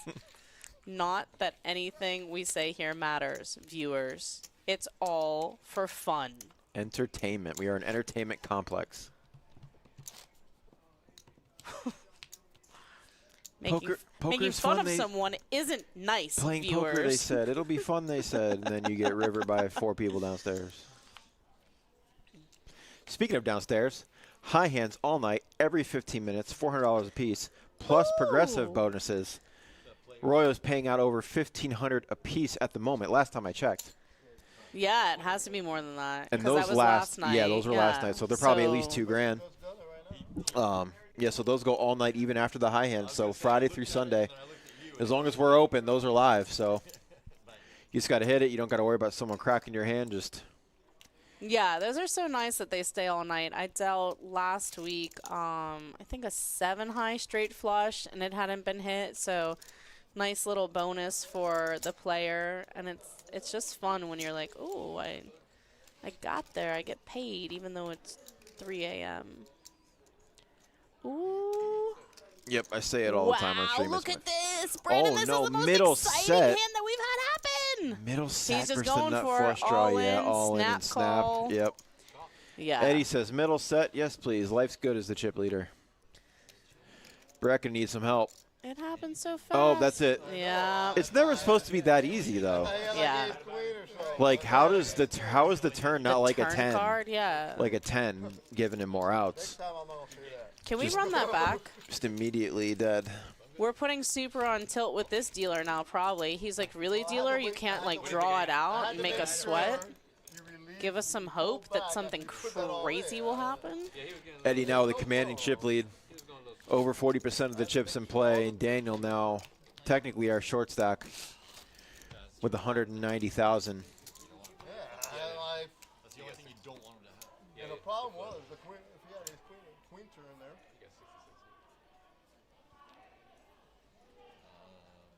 It's like guy number 8 for you, bro. I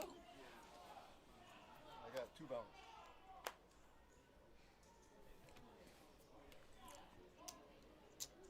Eddie only has 2 bounties. I don't believe it.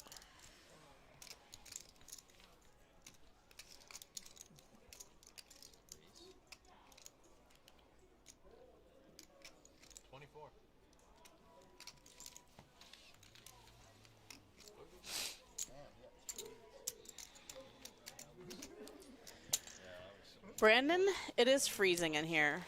I love it. I'm going to stop holding my cold beverage, first of all. Dun, dun, dun. I literally think that it changed, like, at least 5 degrees in the last 20 minutes in here. Probably because outside. I would say outside. Yeah, I it's mean, gotten, for sure. Sun went down and everything, but, like... I mean, easily my favorite 6 weeks of the year, these last 6 right Yeah. I think my Like, no nose is question. cold. Don't worry, we'll be okay, guys. Yeah, I walk out the door and I'm immediately in a good mood. Yeah, When I it's feel a cold, super it nice is out. the absolute nuts outside. My favorite thing, though, is a good sun shower. That's would not trade bad it all either. for a sun That's shower. pretty underrated. So cool. And what about a sun shower when you see it, like, coming towards you? Like, you see it starting, and you're like, whoa, here it comes. I love storms. I mean, as long as you're, like, safe and not driving next to Craig. Just teasing Craig. That poor guy makes one comment on stream about, like... And we've been talking about his bad driving for 4 hours. Because, like, I mean, I just, like, I can visualize it for sure. I thought you called me like with a big hand. And,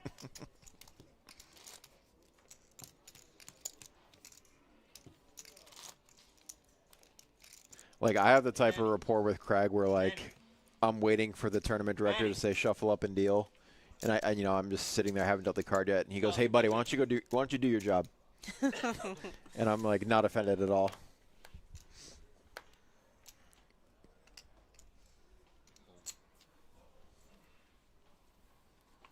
Just my regular drink.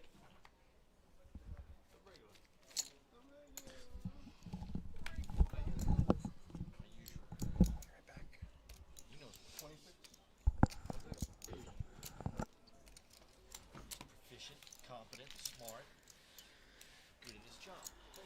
That's the best most we can ask for. oh, he's good kid, man. No, he is. He's Much good. like our dealer here. Still working on that. Everybody can't. You can't have all grades. Hard to find good help. Hard to find good help out there. Don't listen to fucking He's all freaked out about the 3 people that are watching.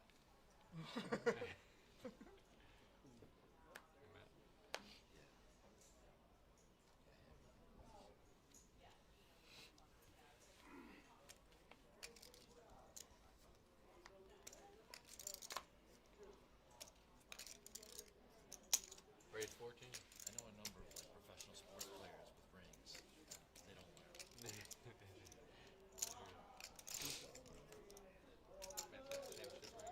He's got the Panther championship ring. Oh, But I know people that earn them. have you ever I know seen- people that earn them and they don't wear them. have you ever seen the videos? These videos with the cape and shit.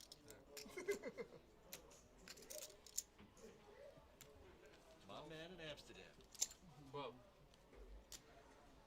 treat. Thank you very much, sir. Thank you. Are you going down south tomorrow? Tonight? Oh, you're going tonight? Yeah, right after this. What, tomorrow. it's, Tonight's a $400. but at 4 o'clock, though, right? Yeah, it started at 4, but late reg is 8 o'clock, and you get you get 40 bigs at 8:30. So, You are a freaking warrior. I might have to do that too. yeah. You guys are warriors. It's 100K, right? No, it's a 40K. It's guarantee- $400 40K $400. guarantee, $400 black chip bounty. Black chip bounty, yep. It's a Dania highlight. Yeah, as soon as, I thought you took the second I bust out of here, I'm getting in my car and pointing stuff. That's too much. I might go down there tomorrow. Yeah, tomorrow's $600, $50K. Fredo, we don't get breaks in the commentary booth.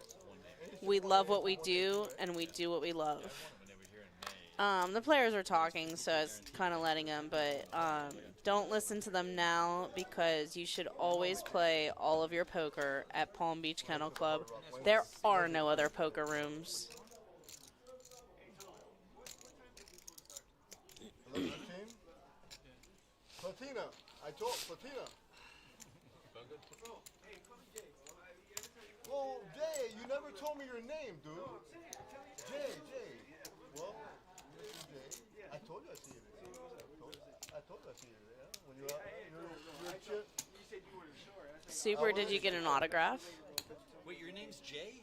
No. This is getting really confusing. No, that's what he meant to say. Like me, me saying your name is Jay. I've been calling him Eddie for years. It's fucked up. Makes me feel bad.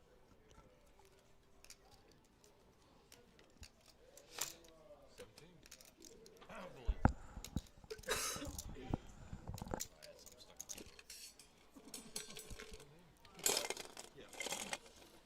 I'm that raging bull. That's kind of interesting, Super.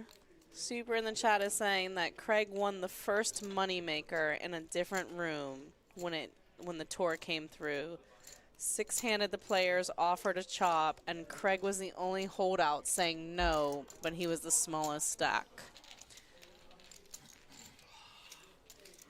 488. 488. Alright, guys, blinds are up. 488. Thank you, Jay. Thank you, Jay. 888. Thank you, Jay. 888. Did he ask for more money at any point, or he just straight up said no and didn't offer anything, or didn't request anything, I guess? I think as the short stack, it'd be fun to say no, I want more money. He just wanted to play. That's cool. 20 is about.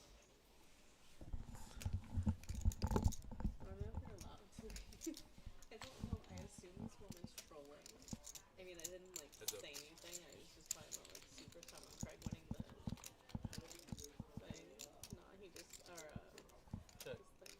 This is so professional. Is that Wow, bro. Damn, that was good. Shut up, I man. see it. I see it. Called it before he cut it.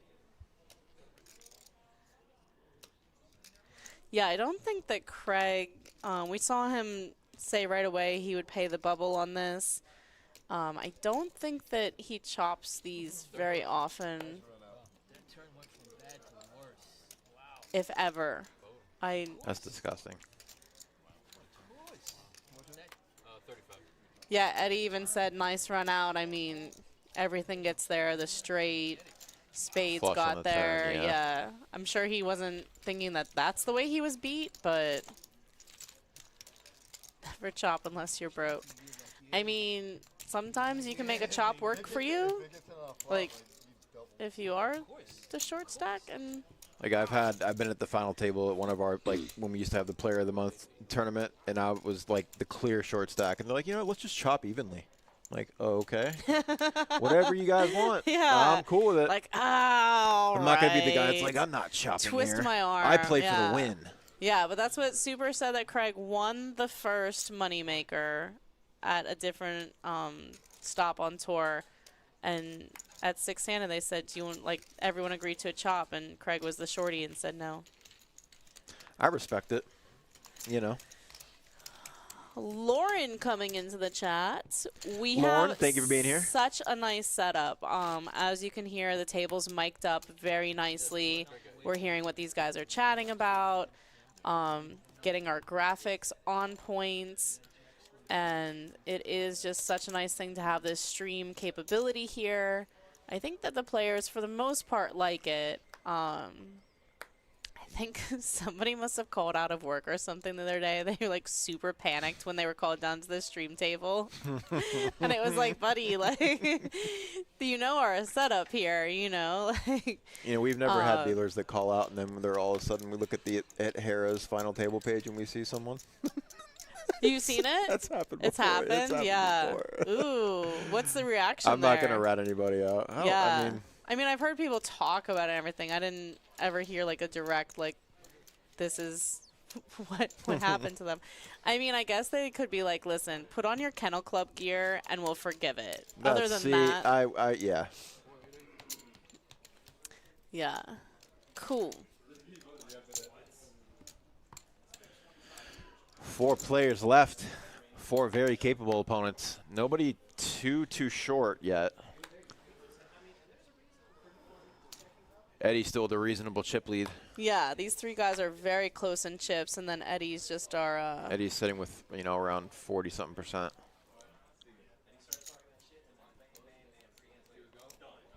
Well, Fredo, Betty can do whatever she wants. I think she's earned that right. Yeah, that's actually... she has a forever, like, hall pass. Like 100%.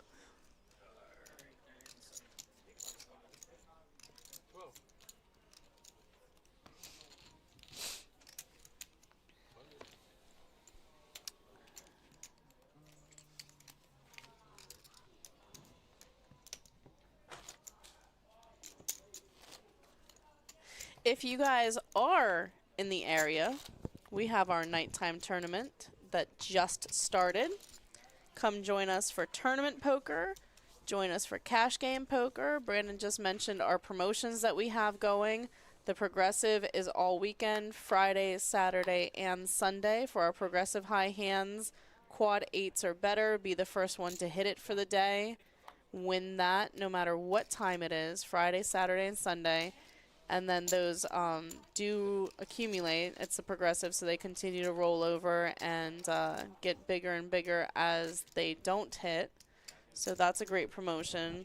I think people have like so much fun with that stuff too. You know, like if you do hit something that's rolled over a few times, it's just like that extra factor where you're like, how lucky am I? Like, not only did I win this, but also it's like gotten up to this jackpot amount, and I think that's a cool thing. It's honestly my favorite promotion that we have by a large margin, because you know, it's like as cool as the bad beat is, and like it's awesome when someone wins. It's only going to a few people. Yeah, it's so exclusive. Like it's not going to be something, and it's funny too because the room gets kind of like electrically charged when the bad beat hits. So that's fun and like unexpected. You know, like. Now you can't hit it, but people do get like excited when it hits.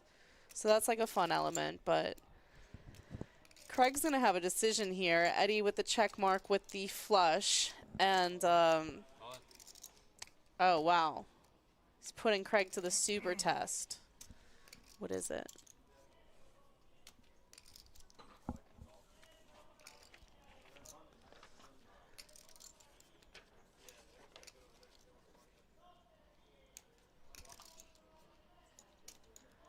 And I mean, this pot definitely has gotten big. It's 140,000 in the middle. Before Eddie's shove here, yeah. Craig getting a reasonable price, but I think he's just gonna lay it down. And Lauren asked in the chat what the tournament is tonight. We do have our 6:15 p.m., so it just started. $100 no limit hold'em. And it does have a 2K guarantee on it. tomorrow's tournament, we have one tournament on Sunday. Every other day of the week, we almost always run 2 tournaments unless there's a special event or something. Tomorrow's tournament is 1:15 p.m. I'm back. Is the $160 mega deep stack, and that has a 5K guarantee. So if you can't make it tonight, maybe come check us out tomorrow afternoon. That's a fun tournament. Our Sunday tournament downstairs is kind of a hidden gem, to be honest. Yeah, It's a really juicy one. And I always like if there's a sport that I want to watch, I like being here. Like, where can you find more TVs? Or, you know. Yeah, for sure. So it's definitely like a fun atmosphere. If you do get knocked out, like we just mentioned, we have the progressives going. We have high hands going every 15 minutes. That's the thing. The cash games on Sunday are so good, too. I tell players, like, if you're playing 2-5 or you only have a limited amount of time to play, try to get here on a Sunday. And you know what's funny is most poker rooms are dead on Sunday. Yep. I never, ever would play on Sunday because there just wouldn't be anything going on. It's the absolute quietest time, and we do get a good crowd on Sunday, and there's a ton of action.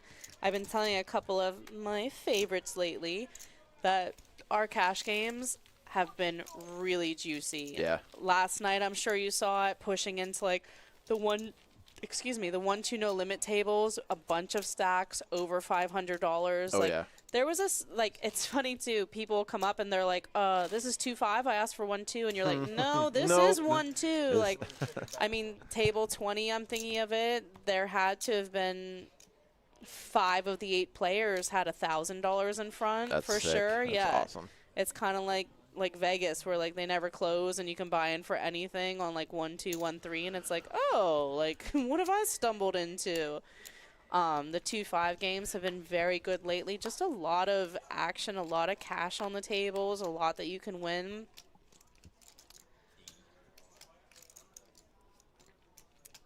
Yep, and some of that too is a tribute to our progressives, because a lot of 1-2 players, like some of these like college kids, don't have a lot of money.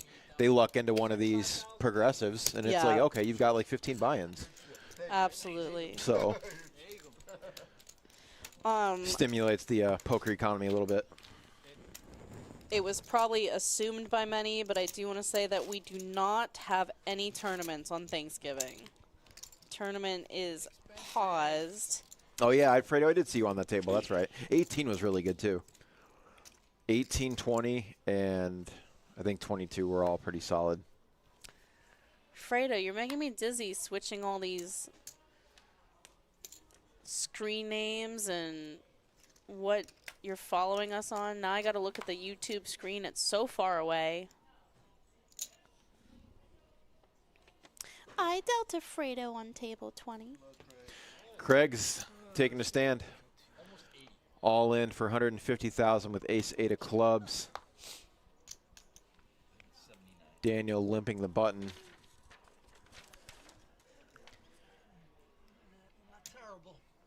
Craig knowing he's ahead once he faces a button limp. Daniel doesn't seem like the trapping type from there. Just takes it down. Kenny, what's up, brother?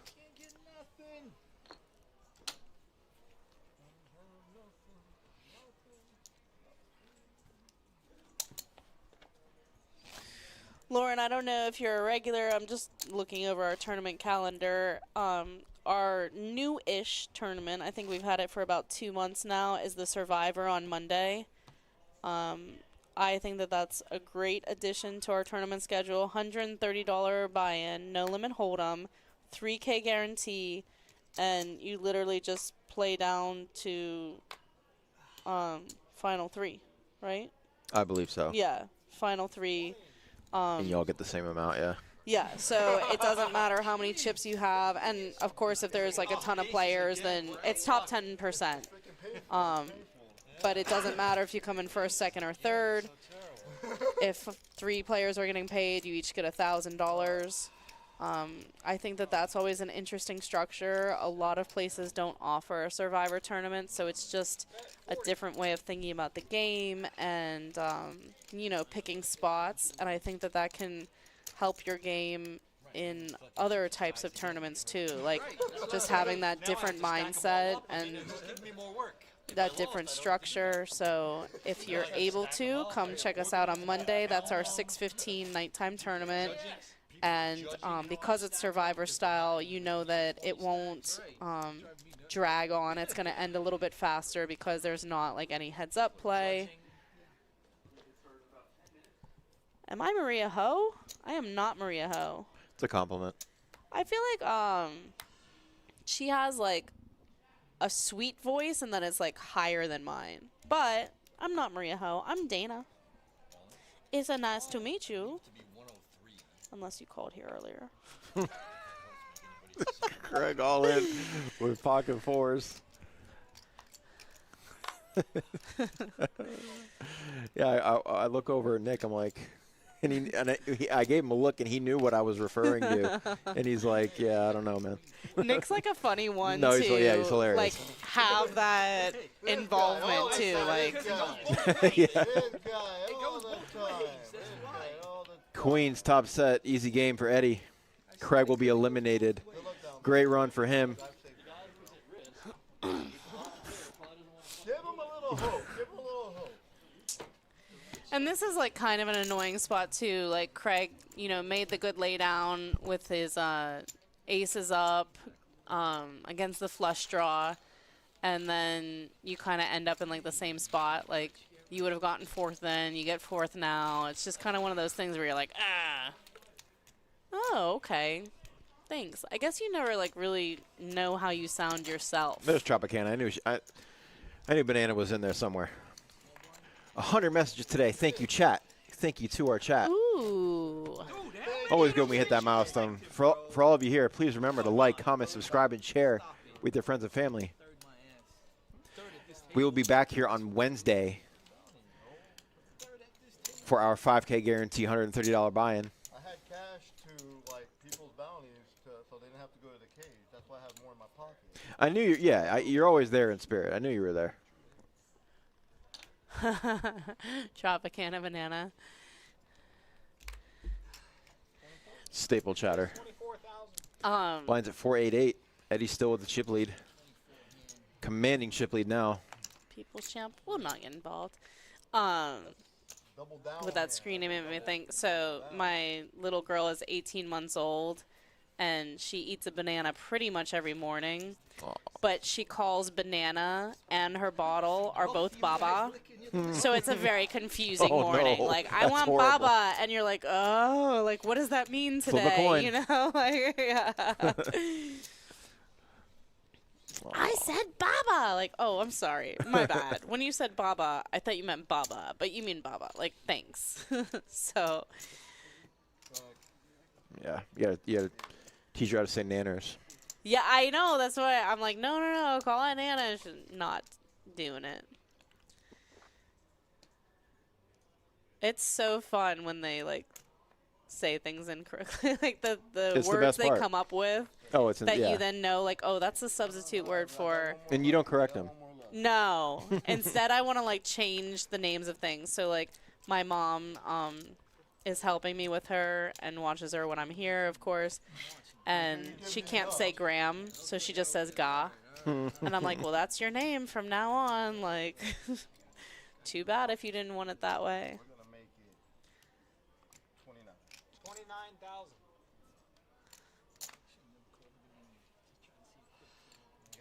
I got JJ, baby. I got JJ. I almost raised. I kid you not. I almost raised. I would have been re-raised. So our blinds are 4 and 8 now. That is correct. What do we think here? So People's Champ has, it's less than 20 big blinds. Yeah. It's got like, what, 18 big blinds? So he's not in like super desperate mode, but he definitely would like to switch chip stacks with Daniel. Like, Yeah. It's just because I'm laying down when I'm supposed to. it's just a huge difference in this scenario. And, yeah, Eddie's just going to plug away here. Just gonna keep leaning. Yeah, he's leaning going to until get one some of them falls over. resistance here with the ace-king, but, I mean, Eddie's not only the chip leader by a large amount, he's also in the perfect position because he can just continue to attack Daniel because Daniel doesn't want to go out in third when he has People's Champ. Yeah, they're both Double the leveraging each stack, other. yeah. So So even here, you know, he doesn't put in the re-raise with ace-king. He's just going to check things out. I think on this flop he should peel for sure. 36,000. I mean, he's definitely starting to think like, wait, my stack's disappearing. Stop betting. But he just called pre-flop too. I mean, you're three-handed. Like I get like some ICM here, but man, I mean, it's basically aces. yeah, Three-handed. I think that it's kind of that same scenario where it's like if you're not going to be aggressive on later streets or you don't have, oop, Eddie hits. Yeah, I think a shove there would be fine pre-flop after he makes it 29 and our blinds are 4 and 8. You know, he's putting in more than 3 big blinds on the raise, 3.5x. And you just want to keep putting distance between yourself and People's Champ.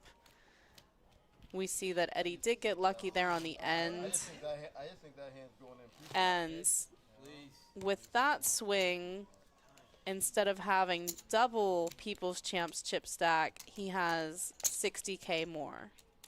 So it's just a big difference.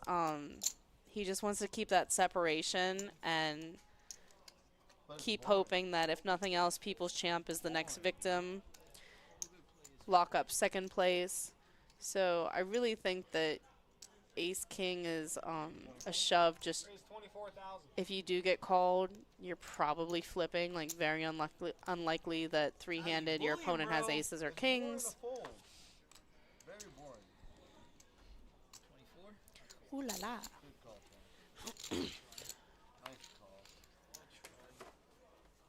I mean, again, Eddie makes it 24, and I think as People's Champ with an ace, I'm shoving there. Eddie's shown that he's flexing this stack. And just going back to the whole, like the ace-king hand, blind on blind, like players he'll just flat with ace-king in fear of like losing a big pot, but then you end up just losing more chips in the long run, by playing it passively and not, you know what I mean? Yeah, and Brandon stepped away for just a second. I was saying, like, his big concern right now, not only surviving, but continuing to put distance between himself and People's Champ. Right. So if Eddie makes a 29K there and you just take it down pre-flop, that's, like, your goal that you've accomplished. No, You've that's survived. plenty of EV, yeah. right. And now, instead of having double People's Champ's chip stack, he only had 60 more. Now People's Champ played a hand, so again, it's changed. Daniel picking up some big hands here. Gets queens on the button. Gonna open it up to 20K. I was gonna say, interesting here. Yeah, that I've he's seen just a little bit try of to, People's Champ, and I knew he'd be tempted to call for sure. Yeah, he's gonna try to gamble here and try to hit something. See if he can smash. Yeah. Three-way family pot. Oh wow. This is a with massive his gut shot. flop. Okay, I was like, Top set for Daniel and yeah. an open ender for Eddie. And he checks it. Okay, well, he doesn't get punished for it. If I check that, it's 100% a 6 on the turn. I was going to say, People's Champ is so tempted here with his now 2 pair, his gut shot. Like, I mean, he didn't flop the world with his 9-8, but this flop is, like, not too shabby for a hand like that, too. Of course, we see that both these players are locked out. I love the just call. Daniel's like, oh, I have queens full. Yes, I will come along. Oh. It's actually one of the only bad rivers for Daniel. Yeah, I mean, one out against you. You still have top boat, so. Now, Eddie's going to get away from it here. So, I don't know, on the turn, I don't think that Daniel could have made a bad decision on the turn, especially since both players are still in. I think the just call is, you know, absolutely fine. It was such a draw-heavy board that maybe they bet 20, call 20, and you make it 50. Yeah, you price them in. Similar, maybe you can cooler People's Champ. I mean, you can't fold, guy. Never folding. There's no world where he's ever folding. And now People's Champ is like, I need quads to win. Like, Wait, what? He wants to like. He's like, are there ever earthquakes in Florida where like the table just like moves completely? Like, What the hell? Are you kidding me? What the? I just played quads. Are you I think you just got slow rolled, bro. I mean, do we wear life vests in the shower too? You got slow rolled. yeah, I mean, if you're never folding there, so it is. Yeah, I did not put him on that. And the bet was only like 20K. Yeah, no, for sure, yeah. You're not gonna drown in And I a mean, puddle. You know? it's funny too. Like we talked earlier about like thin value and everything. Like literally, the only hand that beats him is a 10 for quads. So you're up against a one outer. Like, I think I'm shoving there. I think that it's really hard to fold boats. And again, like if People's Champ is like, well, dummy, I have quads. It's like, ooh, that sucks. Like, I think because it's exactly queens there that you should shove because we're in a bounty tournament. Lauren said I was at WSOP in an earthquake in Vegas. When was that? Like, If I jam, you fold here? that must have been insane. 28,000. Were you very scared? I'm just very scared hearing about this. I'm like, wait, what happened next, Lauren? Are you okay? Like, she's like, well, I'm typing into the chat, so I'm fine. It's always crazy when, like, a disaster happens where you don't expect it. Like, yeah, there's tornadoes in Kansas, but an earthquake in Vegas? Ooh. 5 years ago. Main event. I don't play the main event. I've never understood the people that are like storm chasers and stuff. I'm like, dude, Yeah, like, there's better jobs. you're out really there. just testing fate. Come deal poker. Not only do I not, yeah, You don't have to chase the storm finds you. actually, yeah, I encourage my chances of getting bad beat. It makes no sense. Was aftershock from California. So, like, how aggressive was this earthquake? Like, a little vibration, or did things really get, like, shook up? I want to know more, Lauren.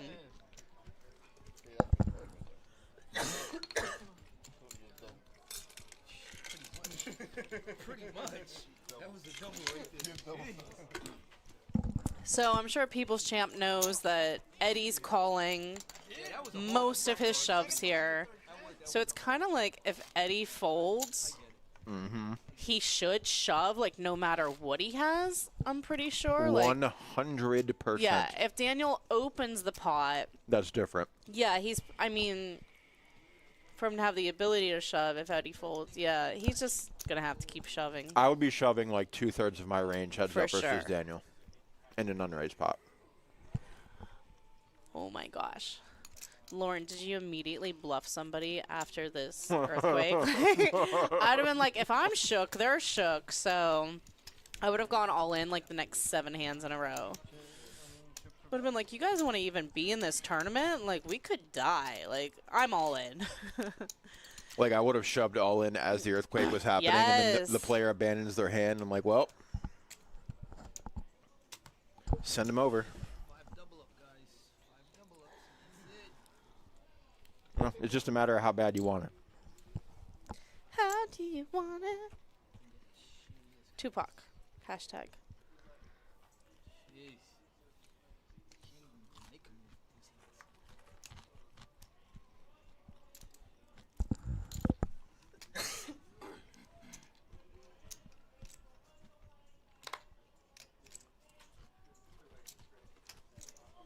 Raise 30,000.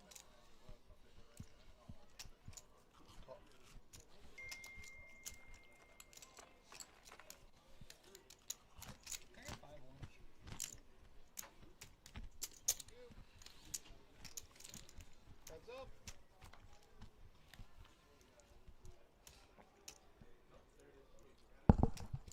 Oh my gosh, massive cooler here. Daniel raises the big blind with Queen Jack. Eddie just calls with 3s. Top pair versus middle set 55. on a draw heavy board. And he knows that he's just going to, like, be picking on him so much. Wow. Yep, stepped in it. Absolutely stepped in it here. And he's been so careful. I People's mean, champ said, yes, please. we saw Daniel tank. I mean, not a huge tank, but he certainly paused with top boat when only quads beat him. So, so this was like very snappy. Like, Let's go. Short stack. David against. Yeah, it goes back to like you're all of a sudden in this spot you're not afraid to just shove, but then Yeah. before you're afraid to call 20K and do a 200K pot with top out. Tony's funny. Unless you want to chop. But to be fair, he's probably more afraid of getting outdrawn. So Skip the break. Oh, because of the Oh, stream? okay. All right, cool. Gotcha. Okay, gotcha. Lauren, I really like this story. Thank you for sharing that. That's pretty cool.